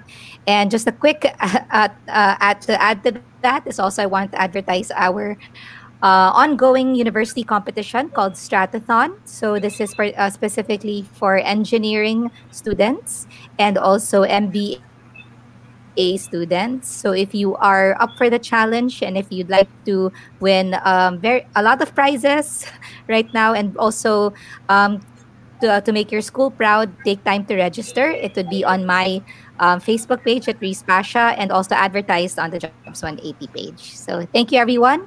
Take care and keep safe. Thank you, Ms. Reese, for the words of encouragement and for telling our viewers ang opportunities na pwede sa inyo, and yun nga yung sa contest nyo, hopefully ma-encourage na ng ating viewers to join. Sir Boyens, kayo naman po? Yeah, hi. Final words po. Yeah, well, first off, I'd like to thank again John 180. But I think one of the key things that all of us learned in this situation is our ability to adapt. So I think that has to be continued. We should stay in the course, and I think Reese mentioned that we should never stop learning. I couldn't agree more. And there's so much info out there that they can. So there's so many, so many career opportunities. I think that's the best thing why Jobs 180 is having this opportunity to share pretty much everyone, those who are looking for jobs or those who kind of lost their job along the way, and that there are companies, you know, like the guest companies here that will provide you that opportunity to you, help your family, get back, come back from this. And with Greenfield, we are still hiring. I think the closest that we have in Cavite is the one in Pasia. We have two sites, one in Magdalena, of course, the other one in Rosa. So if you guys feel like working in sales, trying to get network developing pretty much out of human and interpersonal skills. So I think if they want to reconsider, you can always do it through Jobs 180. So again, thank you for having us, for having me.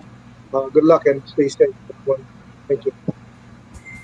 Thank you, Sir Boying. Thank you for joining us dito sa panel. And I hope to see you again. I think nakailang talk na rin sa amin from before. So, Miss Anna, kayo po? Final words? Yeah, so everybody was talking about, being open to learning. So I guess it's for me, final words would be just be open to a lot of things, a lot of opportunities. So when I say open to a lot of opportunities, kasi for example, you're a graduate of psychology, HR field might not be open for you now, but you have to be open to other work arrangements or work opportunities kasi it doesn't mean that the HR work is not for you in general, but it might not be for you now. So siguro similar to what the other speakers or the panelists have mentioned na you don't stop. You shouldn't stop. If for example you failed now, again, it doesn't mean that it's not for you. Probably it might be for you in the future, just not now. So just don't stop. Looking for something that kasi it's also important that you be in a career na you're very passionate about. So kasi dun ka talaga tatagal regardless of the benefits, regardless of the pay. As long as you love what you're doing, iba din yung sense of fulfillment. So you never stop looking for that sense of fulfillment. So for our hiring naman, like what I've mentioned, even if whatever field you're in right now, the BPO industry, especially HGS, is very much open to take you in. Whether you are a senior high school graduate, with or without experience, you're very much welcome to apply in HGS. So the nearest site that we have in Cavite is in Alabang, that's in Northgate. So we are massively hiring even during the pandemic or yung mga lockdown. We're massively hiring for customer service representatives. So if you want to apply, you can go to jobs180.com/teamhgs and you can look or browse through the openings that we have there. Thank you so much. Thank you, Miss Anna. Thank you for pointing out yung being more flexible, being more open. Actually, that was an issue I faced when I was a fresh graduate. Parang masyado naging rigid ang naisip ko na itong specific position lang ang gusto kong applyan. And forgot to realize na meron din other positions na babagay pa rin naman sa skills na meron ako. So that's it for our panel interview. To our viewers to get to know more about the companies of our panelists and to see yung job openings nila, you can go to jobs180.com/greenfield_career/VXI/Optum/team HDS. Makikita nyo siya sa ilalim ng screen nyo. Nagsa-scroll siya right there. Please visit us. Visit their page to get to know more about them and see their job openings. So thank you to everyone here. This ends our session. We hope, as usual, to have you again with us, whether as a panel member or maybe a speaker sa other talks natin. Thank you. Thank you. Thank you. Okay, so that... Thanks, Robert. Thank you. Hindi pa pala sila. Sorry. Yeah, thank you to everyone. Fix lang namin yung ano. I think we're good to move forward. And well, thank you again to all our members of the panel. And you can see right now the topic and the speaker for our third session to talk about how to boost productivity at work. To introduce him, he brings with him over 17 years of experience in supporting the learning and development needs of organizations across levels. Dennis has a Bachelor of Science degree in Psychology from Ateneo de Manila University. He is also a certified facilitator for Situational Leadership 2 program from the 10 Blanchard companies as well as the Myers-Briggs Type Indicator/MB or MBTI program from CPP. I would like to introduce Mr. Dennis Supetran, Talent Development Assistant Director of Ernst & Young Global Services, Philippines. Good afternoon, Sir Dennis. Hello, Robert. Hello, sir. Good afternoon. Nice And to good see you afternoon po. all of our, graduates, or even, like what you were mentioning when I was listening backstage. I believe we also have some senior high school also joining us for today's session. There's a chance. I'm not too sure about that. But everyone was invited, whether you're senior high or graduating students or students that have already graduated. So they might be here. Everyone, this talk was open to them. This webinar was open to them. So anyway, your talk would be boosting productivity at work. Well, it might say work, but I'm sure even in school, ma-apply nila to. So let's test your screen po. Start with testing your screen. It's loading, and yes, it's there. Your screen's okay, audio's okay, video's okay. So I will be back for our Q&A. You can start your presentation once I'm backstage. Thank you. All right. Thank you. Thank you so much, Robert. And again, welcome. I know it's been a very jam-packed afternoon. There's a lot of information that a lot of you continue to take in and take note of. So for my presentation today, it's just really going to be very quick, but more importantly, like what Robert was saying, when we talk about boosting productivity at work, it doesn't mean that you only start when you're actually working already. Like what a lot of the speakers were talking about, even during this time, whether you're just finishing up your degree, or you're about to enter college, or you've just finished your college degree and are preparing to enter the workforce. A large part of my talk today will be about what are the foundations that you're building your success on, which is really your habits and also your behaviors, because that's the truest test of how successful you're going to be at work, is what habits and what behaviors are you bringing to the company that you're joining. So before we go ahead and go into the content itself, let me go ahead and just introduce, the company I'm working with. So EY, or Ernst & Young, is part of the global professional services firm. So it's one of the big four. So when you take a look at, accounting services, professional services, four of the largest professional services companies in the world include Ernst & Young. So the others, some of you, especially from an accounting background, might be familiar with them. KPMG, PwC, and also Diloy. So in particular, EYGDS Philippines, which I am a part of, and I take the lead. So I'm the location leader for all talent development. So all of the learning initiatives that we've been doing on site, and currently right now with our ongoing COVID-19 health pandemic, all of the online and virtual learning support are being done by myself and my team. So in particular, when we take a look at GDS, so this is Global Delivery Services. So we help support all of the accounting partner firms, of which, again, some of you that are working from the finance or accounting backgrounds might be familiar. The partner for EY here in the Philippines is SGV & Co. So that's Sisip, Gores and Velayo, one of the largest accounting firms in the country today. So that is the EY partner firm here in the Philippines. So EYGDS, when you take a look at it, we're operating out of 5 key locations. The Philippines continues to be one of the highlights of of the GDS network, simply because we're looking to become the second largest location outside of India, where we have 26,000 individuals working to support all of our partner firms across the globe. Now, when it comes to the type of work that we do, so again, being part of EY, a large part of our work is really in the accounting and professional services space, mainly assurance, tax, and consulting. But beyond that, we actually have space, and that's why I wanted to talk about later in my presentation. What are some of the openings that we have from an EY GDS perspective? Because of the nature of our work, which is helping support not just our internal assurance, tax, and consulting teams, but also our other EY executives around the world. So, for example, we have a team right now in Manila, around 70 or more people, that are working as executive assistants for various EY executives. So this is from partner, executive director, and up level across the globe, right? Whether it be US, whether it be Australia or New Zealand, right?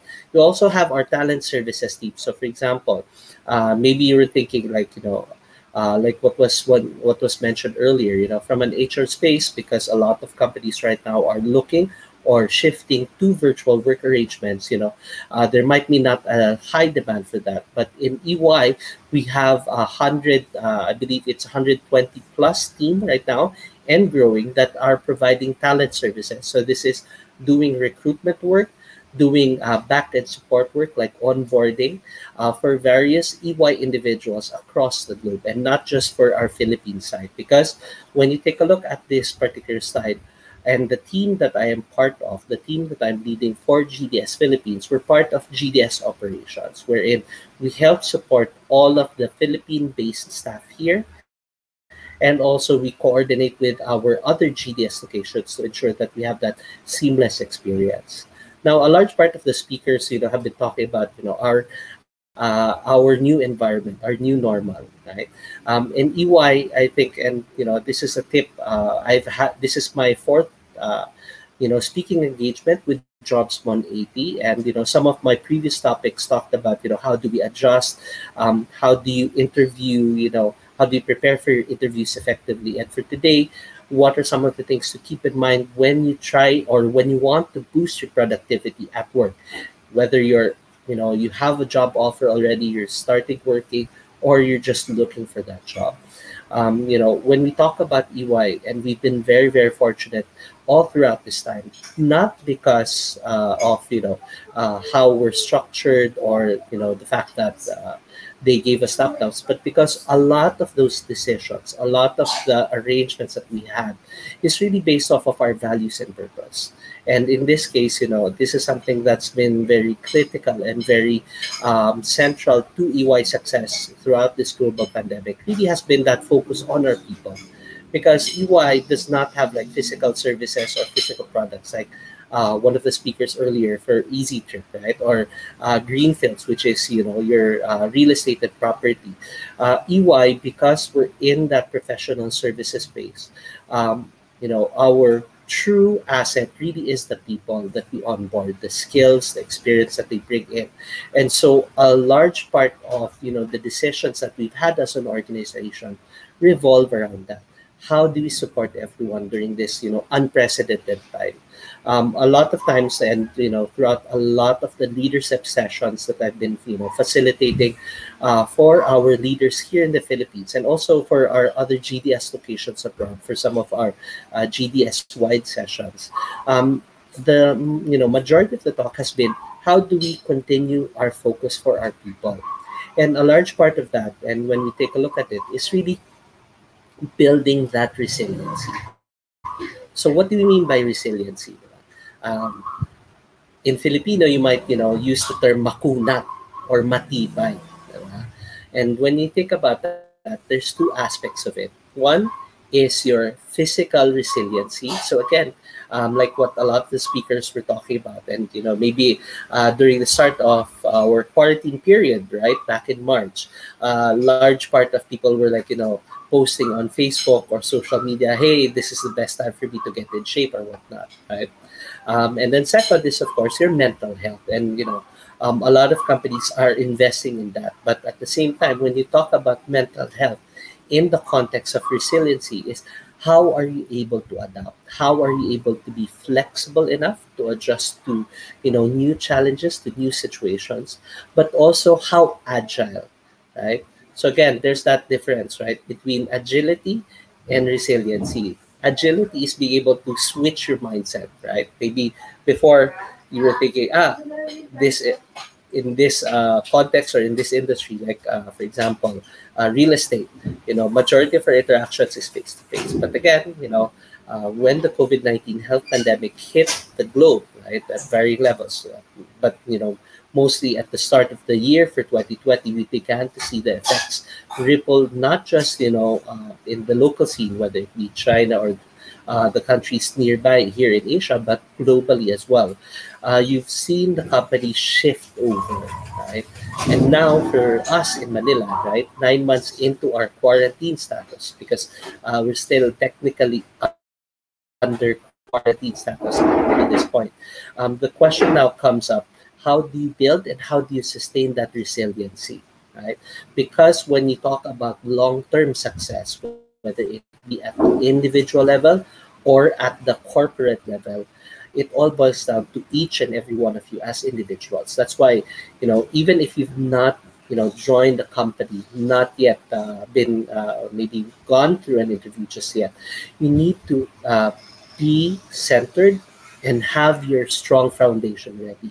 Because if you don't have that strong foundation in terms of your behavior, in terms of your mindset, in terms of your habits, then it's going to be very difficult to, again, adjust to that new reality. And one of the things that I share with a lot of the leaders in my sessions, in my leadership sessions, is that we've not seen the end yet, right? Yes, there's a lot of things to be thankful for, like, for example, from death count here in the country, because maybe, again, a lot of studies are showing that, because we're living in a tropical region, there's a lot of mitigating factors, right? There's also a lot of good news coming around, not just in social media, but also in all of our news broadcasts in terms of, the big pharmaceutical companies coming up with a cure, right?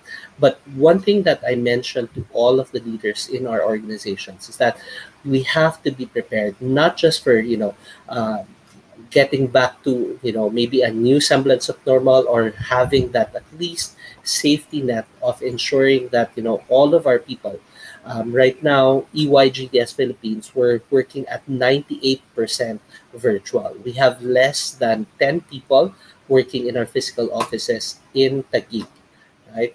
So majority of the 2,800, right now we're closer to 3,000 actually, we're situated all across the Philippines. So we've onboarded, new hires all the way up north in the Ilocos and all the way down south in Zamboanga and also in Cebu.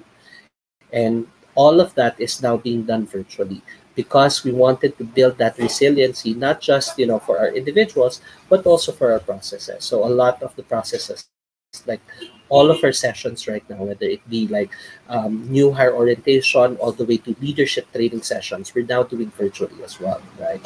So that's a question that you have to ask yourself. How do you build that resiliency? Because, it's based off of that human, basic human principle. You can't give what you don't have. You can't, be productive at work. You can't be flexible in the company that you will be working for if you yourselves don't have that resources to begin with. And that's, why I'd like to invite each and every one of you to focus on those habits, behaviors, and mindsets that will help you to be successful in our new normal, right? So how do we do that? So here, I just wanted to make it very simple, but it's very jam-packed. And that's why later I'll also share some links on the on our chat page, right? That you can take a look at. And more importantly, do your additional research. Do your part in terms of preparing yourself to be the person that, will be successful, regardless of what career path or what company you choose to start out with. So what are some of the 3 tips? So first off, seven habits that I'd like you to build. And a lot of you might be familiar with it, but maybe you've not yet taken the time to really look into it. So, the seven habits I'm talking about, this is the book that was written by Stephen Covey.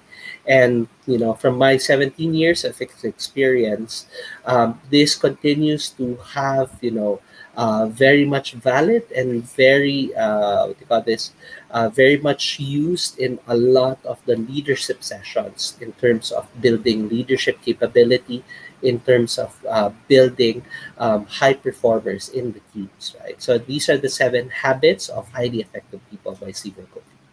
Now, the next one is, how do you manage your time and activities?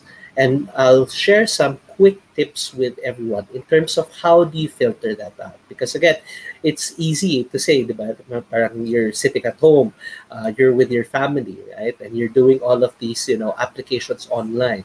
And again, it's a very hopeful time. But you have to be clear in terms of what your priorities are.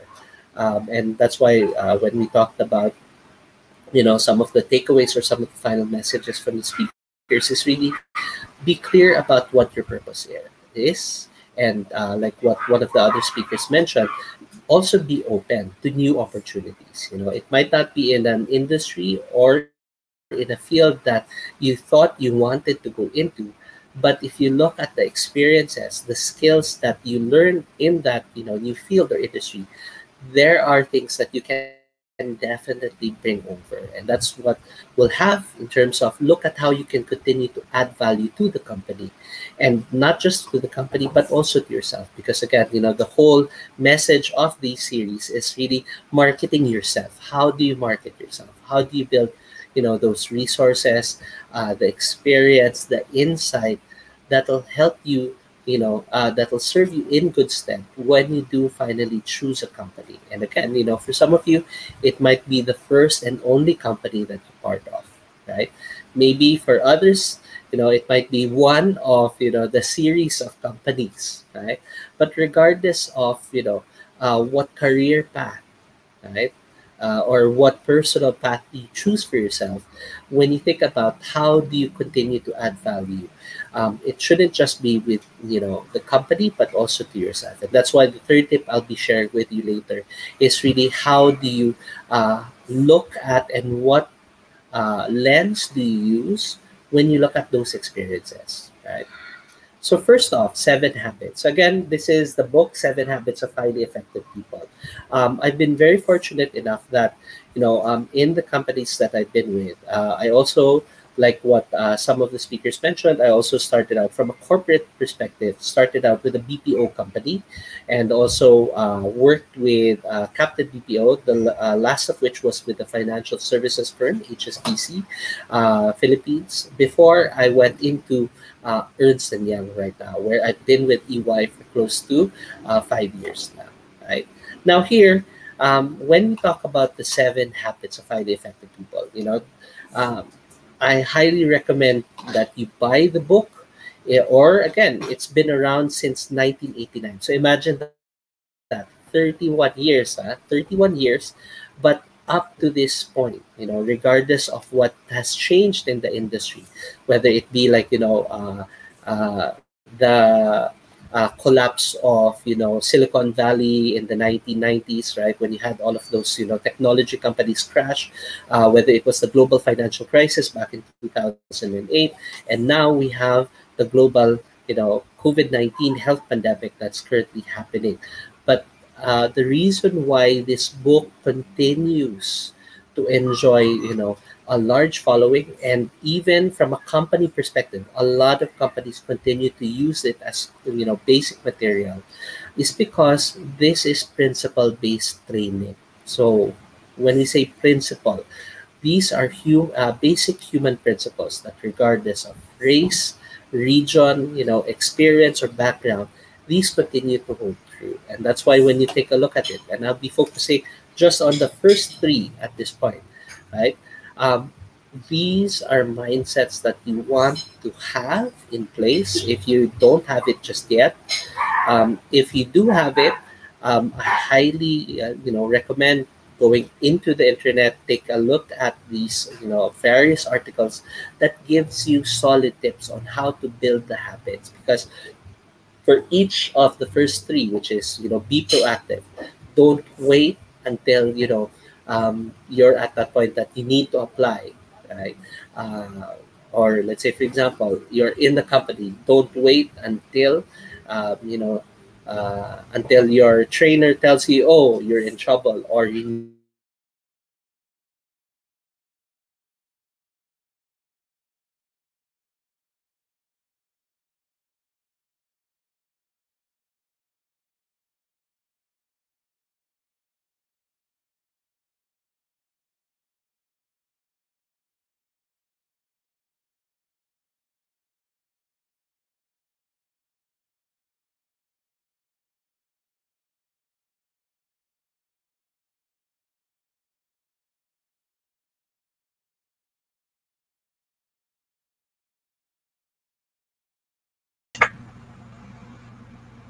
Hello? Sir Dennis, I think nag-lag yung inyong video audio and I'm not sure about your presentation. Can we try loading it again? Sige. Well, our tech team is trying to fix the slight issue. Invite ko lang ating viewers that you could look at our past webinars na nakaload siya dito sa aming Facebook group. Pwede nyo balikan lahat. And also, this current video, itong live recording na to would also be posted sa aming Facebook page. So, if for instance, meron kayong mga gustong balikan na part, you can look into them again. Sir Dennis, you are back? Hello. Yes. Yes. Yep. I So, got cut off. Yeah. yes, nag-slight issue lang tayo with tech. Kaya po natin only load ang ating presentation. All right. So Robert, I actually thought it was the internet connection as well. So let me know at what point did I get cut off earlier, so I can go back. Actually, nandito, right dito sa slide na to, you're on the correct Okay. slide. And then you were talking about nga nung yung habits na by Stephen Covey, that it's still relevant today kahit na sobrang daming years ago and iba't ibang Yeah. situation na pinagdaanan. It's still relevant. And yeah, so that's when nagka-slight issue tayo. So Yeah. I'll be All right. backstage again. Once I'm backstage, you can proceed na po. All right. Thank you. Thank you, Robert. So, going back to what I was saying, diba? The first three is really, how do you set your mindset there? But to help support this, there are also habits that you want to be developing. What's an example, right?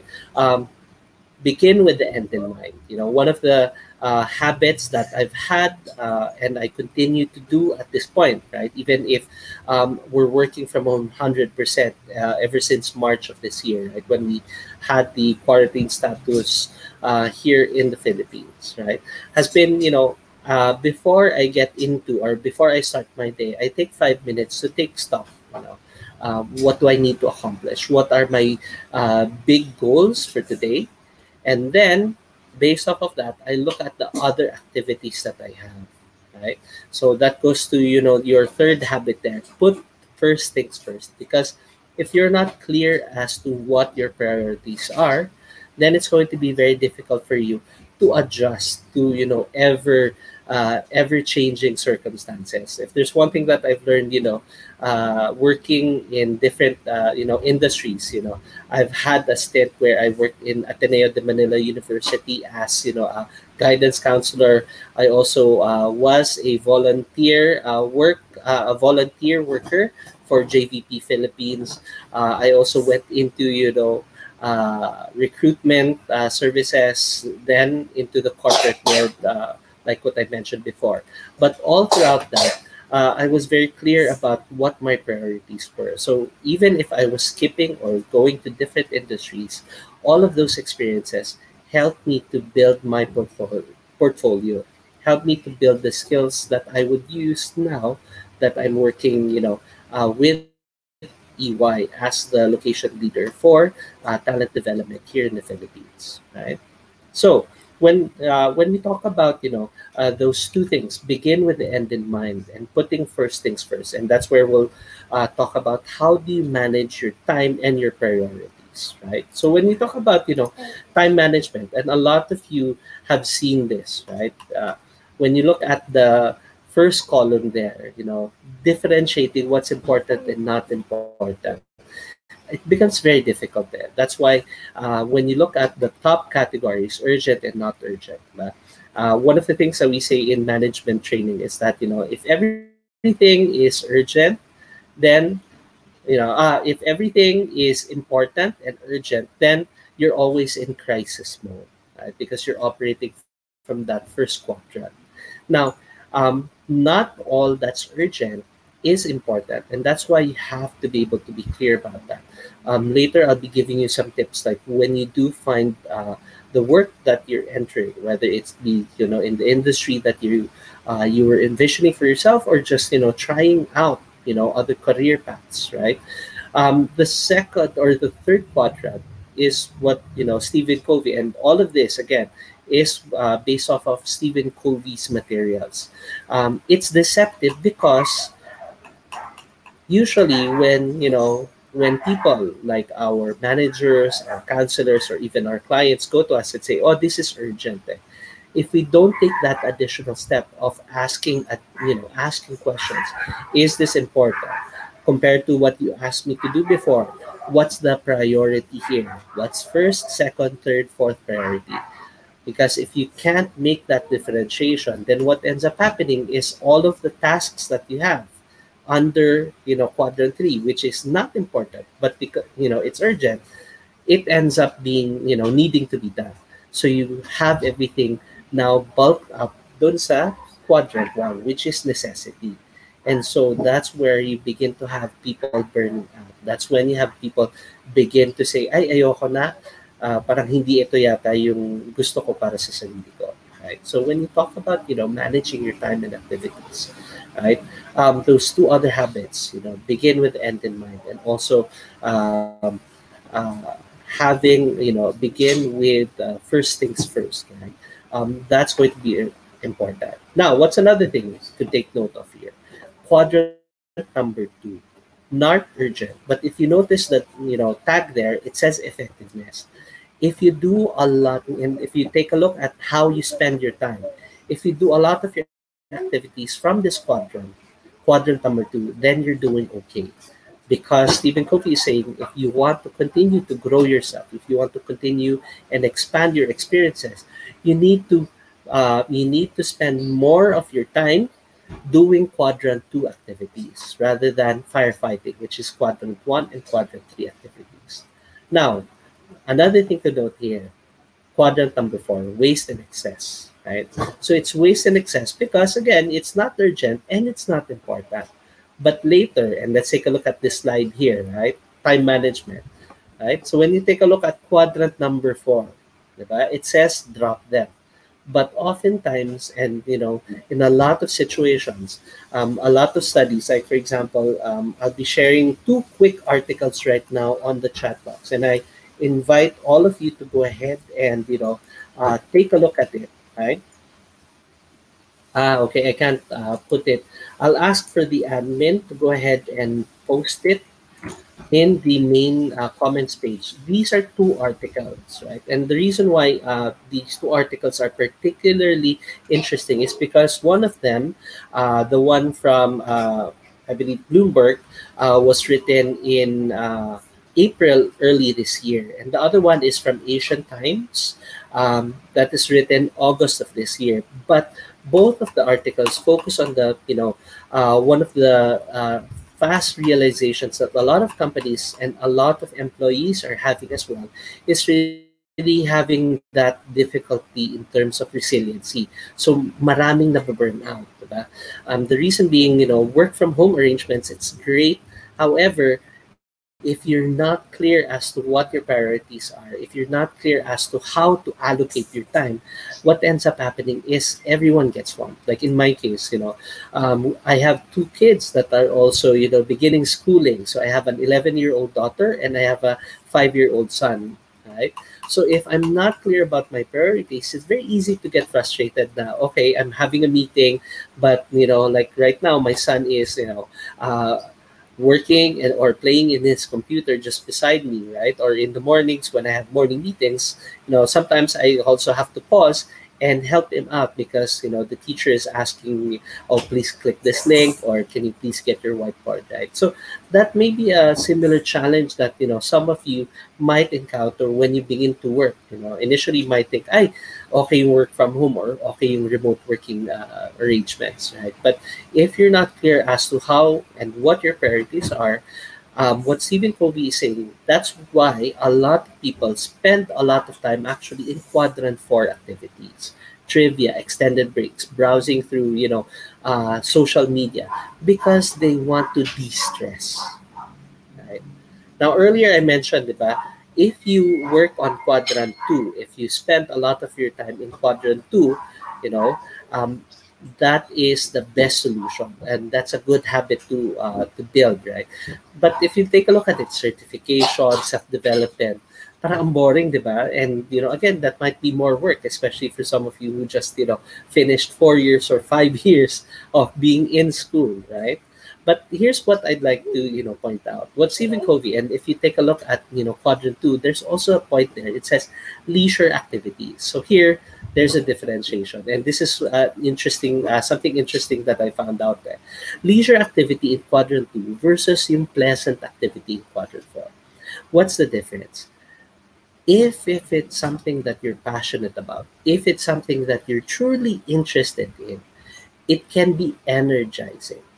Okay, so let me repeat it. If you're passionate about something, if it's really, energizing for you, then that's a quadrant 2 activity. What's an example? In my case, I'm an avid movies fan. So, ever since, the lockdown, not only have I had my, HD collection, or what do you call this, Blu-ray collection to fall back on, but, you also have Netflix nowadays, right? For others, it might be a pleasant activity. Now, you spend 2 hours and it's like, wow, okay, that was nice. But then it doesn't, energize you. It just, again, it was nice. It was pleasant. But for me, it was energizing. Why? Because, for example, maybe I'm watching, Lord of the Rings. So there's that story, classic story of good versus evil. But because I'm very passionate about movies, it energizes me and makes me believe that, the things that I talk about to the leaders are things that matter, things that have value, right? And that's where, movie watching for me is a leisure activity. It's important for me, but it's not urgent. So I don't necessarily have to say, no, I have to watch this right now. Or I can, I watch it, but I haven't finished yet. Because it's not urgent, it's something I can put aside and pick up anytime, right? So when you talk about quadrant 2 activities, don't think that it's all of that, participation in club activities, looking for opportunities, but it can also be leisure activities. But, choose which ones. And those are the 2 qualifiers. If it's something that you're passionate about and something that energizes you, chances are that's quadrant 2, and you can continue. But if it's something pleasant, like, oh, sige, let's go ahead and watch, Korean novela, or, let's go ahead and order online for food, right? That could be, a pleasant activity, right? So again, in terms of time management, these are things that you can drop, right? Or if you have time or if you have space, you can do them, right? But a large portion of your time should be looking at, what are urgent and important things for me to do, right? And if you look at quadrant 3, if you have the bandwidth, if you can do it, go ahead and do it. But when you're working, and a lot of times, these might be activities that you've already mastered. Stephen Covey suggests that, it may be time, and if you have other team members that you are joining, it may be time for you to delegate those items, right? Because if you look at quadrant 1 and quadrant 3, those are urgent. They need to be done, but if you're not clear about what's important and what's not important, then it becomes, I have to do all of them, right? And so you don't seek help. But if you notice here in quadrant 3, right, there are calls, some mails, maybe there's a report that needs to be done. But because that is not important, meaning that's not a high priority, then you can potentially ask for help.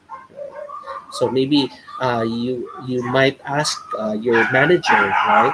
Um, One of the tips for quadrant 3, I tell them is, go ahead, and if the your client says that this is lower priority, then you can go ahead and ask for an extension. Ask for maybe can I ask or can I ask from help from UTL uh, on who I can approach for help on this matter, right? So when you take a look at where you focus your time, the idea here really is how can you focus on what we call quadrant 2 activities, right? That's why you build them, okay, drop them, right, and you focus, and this is where you can really set yourself up for long-term success. Because if you're investing majority of your time or larger blocks of time for quadrant 2 activities, then you're going to be in a better position, both from a physical, health perspective and also from a mental health perspective. So how do you identify ano ba yung mga activities that fall under that quadrant 2? This is where we'll go ahead and take a look at roadmap. Right? So here you notice, diba? And this is something that you can use when you're at work already. Diba? Your motivation for these activities might vary. Sometimes low yung motivation mo, di ba? Hindi ka enthusiastic, you're not energetic. Sometimes high yung motivation mo, excited ka because it's something new you've never done before, right? And then on the bottom part, you have there your capability. How much do you know and how can you execute on it? Do you have the knowledge and do you have the skills to carry out? So you have unconscious competence, meaning hindi mo pa alam, you don't know anything, you're starting from zero. And then on the other end, you have conscious competence, meaning you can do it and you know what you're doing, right? So here in the 4 quadrants, these are your guides. So for example, if you don't know anything and you're a little bit hesitant, don't be afraid to ask for direction. And this is the 3 things, ask for clear rules, methods, ano yung deadlines, right? Check for understanding. Don't be afraid to ask questions, right? And then of course, when you're in that zone, ask for feedback along the way, right? How often that feedback is, that would depend between you and your manager, right? Now, if you're high energy, enthusiastic, you're excited, right? But you don't know what you're going to do yet, then that's where you ask for feedback. So again, you might ask for a little bit more leeway and give you options, but majority of the work will be done by you. You're asking for guidance. So what you're asking is, can you give me a map? Can you give me, the resources that I need to do the job? And then I'll go ahead and do it. And then I'll check in with you for feedback, right? Now, as you progress, right, and oftentimes you'll learn how to do the job, right? If your motivation is still low, then that's where you have to find your motivation. Maybe, and a lot of times this happens for tenured people now, right? So maybe you're in that company for the first 2 years and you already know what to do, right? So the tendency is sometimes to stay in the comfort zone, but that's not what resiliency is all about. When you want to be resilient, when you want to build your long-term success, part of that journey is expanding your competency. That's why, in 7 habits, the 7th habit is sharpen the saw. You continuously have to sharpen the competencies that you've learned. You consciously and deliberately have to look, what else do I need to learn more about? Because again, same thing. A lot of the leaders that I work with in EY, start of the year, we were working face to face, but now everyone is working virtually. So meron kang additional challenges, longer turnaround time. You have to balance that being a micromanager, meaning you're always checking in. Oh, what are you doing? Oh, I saw you weren't, you were logged off of Messenger kanina. What were you doing, right? Micromanaging versus hands-off. Okay, you check in, delayed na pala yung deliverables niya, right? So there's that balance. But the point of it here is when you take a look at yung roadmap niyo, when you join, the workforce, is really get to that level where you know what you can do, and you're confident and you're energetic. That's why the fourth quadrant, and always what would be your goal, whether you're onboarding, meaning you're just starting your training, you're beginning to find out, is to be at that point where you're asking them to delegate the responsibility to you. You're asking for more work, right? Not because you want to overburden yourself, but because you've mastered the previous one and you want the other additional challenges so you can expand your capacity, right? So there's that principle we talk about in leadership training, that the more that you know, the more the bandwidth and the more capacity that you have for work, right? The more that you do something, the quicker you're going to get in doing that something. So the question is, what do you do with the time that you save? Maybe something that used to take you 1 hour before when you were learning. Like, for example, some of you might have taken up a hobby of taking care of plants during this quarantine season. Maybe you're a plantito or plantita, right? So some of you, maybe at the earlier part, it takes you, 2 weeks before anything even begins to grow. But now, because you've learned it, it takes it, you're much quicker now. Maybe it's just 1 week lang. You're beginning to see blooms come up already. But the question is, what do you do with the time that you save? And that's where you develop yourself, right? So when we talk about, developing yourself, this is what we call the big rocks principle.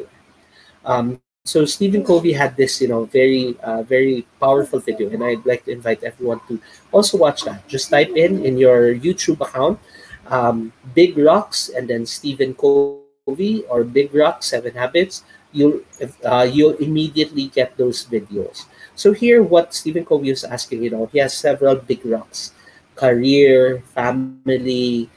Maybe this is a promotion you were working for, and they had a container that had gravel and some small rocks in it. So what they ask, take all of these big rocks and try to fit it in. And a lot of times they couldn't fit it in. They could only fit 1, 2, 3.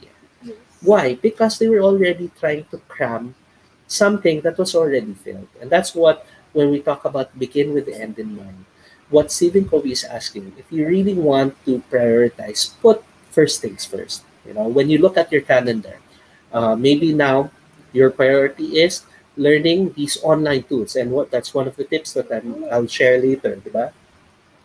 How familiar are you with Office 365? And not just, Word, PowerPoint, Excel, but the other items like Microsoft Teams. Because, for example, in EYGDS Philippines, we're doing a lot of training, not just for the usual standard forms, but also in the other Microsoft tools like MS Teams. That's our primary collaboration platform. So a lot of the file sharing, a lot of the interactive files that we've been working, whether it's client engagement or internal use, have been using your MS Teams platform. How familiar are you with Zoom, right? When you're preparing for those interviews. So again, what the Big Rocks principle says is put those things first. So if you have a calendar, schedule mo na kaagad yon. Don't wait until you say, ay, sige, saka na lang. When we talk about, putting first things first and, begin with the end in mind, is looking at your calendar and mapping out and putting aside time for these activities. Maybe one of your priorities is family time, right? So are you the type ba na you wait until, your friends or relatives ping you and then saka ka lang mag-set ng Skype call or Facebook, FaceTime call, right? Or again, can you apply this principle and schedule it already? Or send out a note, create an FB Messenger group, right? And have everyone plot it in their calendar.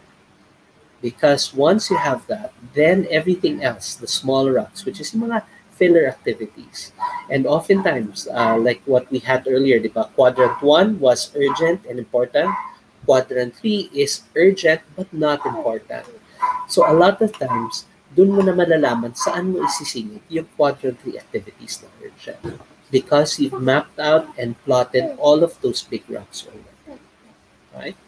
So, going to our last item, which is how do you continue to add value for yourself and for the company.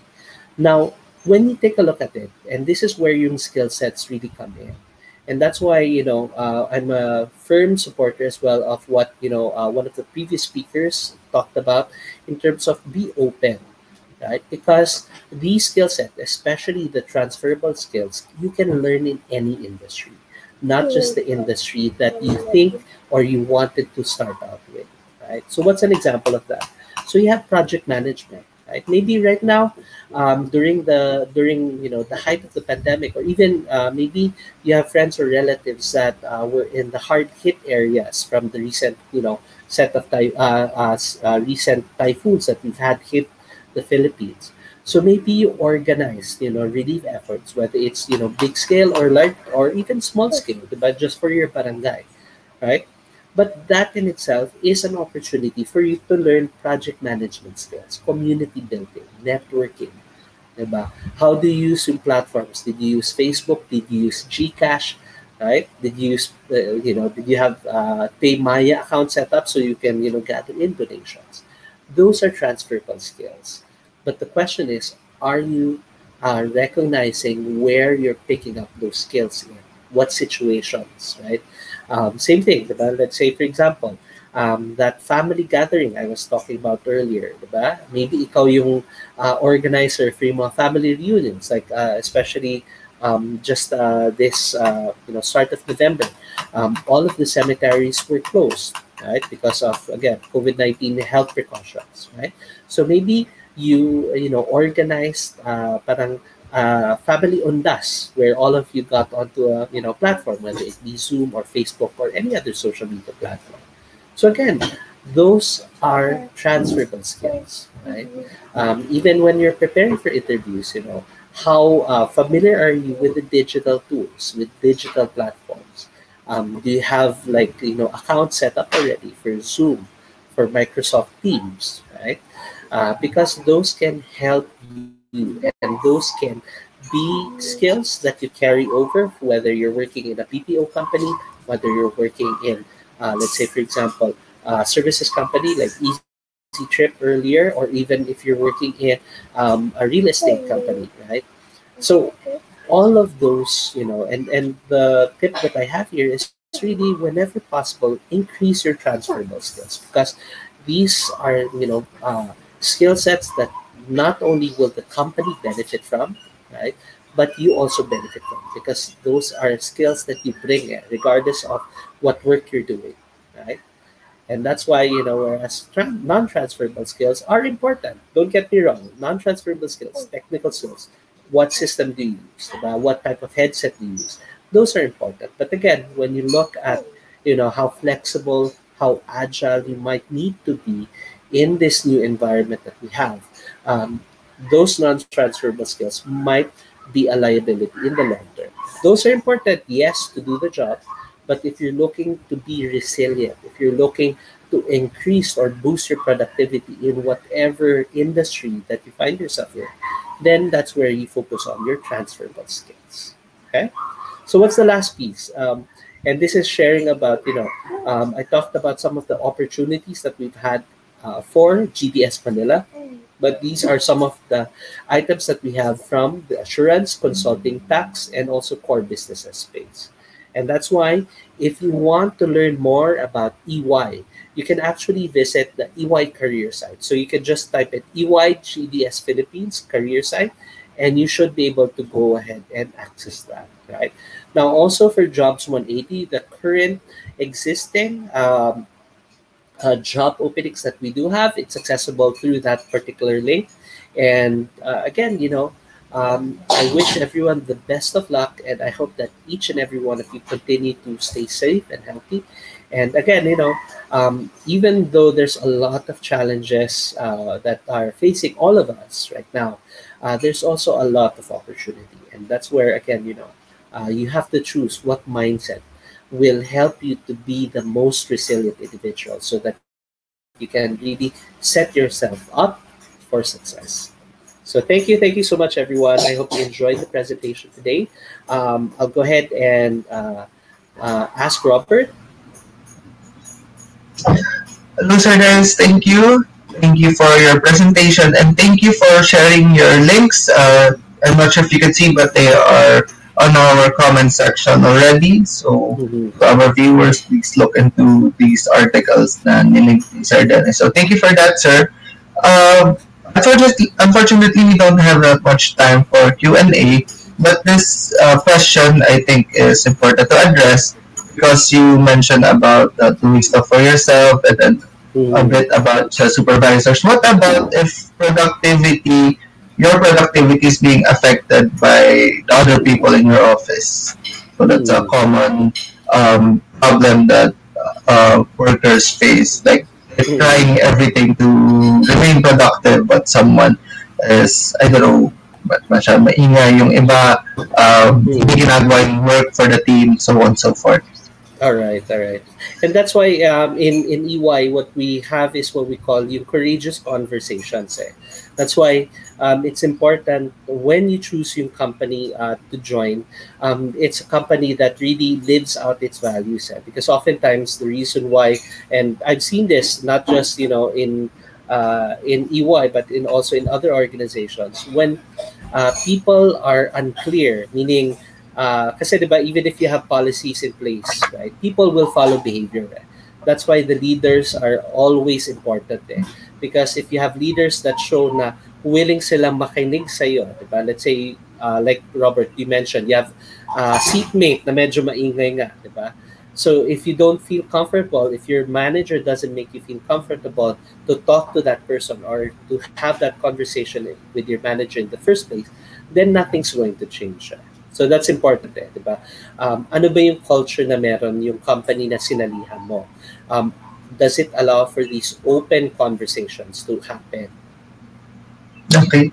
Thank you, Sir Dennis. I think that's a good point that for companies like Ernst Young, it's not about susumbong mo sa supervisor tapos siya na yung bahala. As I see na the supervisor, it's the job to make sure na kaya mong lapitan tong person on your own. So I think I appreciate that and I hope our viewers appreciate it as well. Unfortunately, sir, I think we only have time for that one question, but hopefully you could join us again, maybe give the same talk, have a different topic, be part of our panel. Any of those would be great for us. Thank you, sir. Thank you. Thank you so much, Robert. I hope everyone continues to be safe and healthy. Have a great week ahead. Okay, so that's it for our third session, our last session for today. Thank you for joining us. Thank you for staying with us until the end. Thank you to our school partners in Cavite. If, again, as I mentioned earlier, if meron kayong gusto balikan portion, we will be uploading this sa aming Facebook group. If meron kayong gusto tingnan na webinar from before, they are all there. And you can join us sa future webinars namin, whether it's for another area or for nationwide webinars. So join us anytime. You are all invited. Well, we all hope that you learned something today. You could message us through Facebook for any questions that you may have, clarifications, and this closes our program. Once again, this is Robert from Jobs 180. Stay safe, everyone. See you soon and goodbye.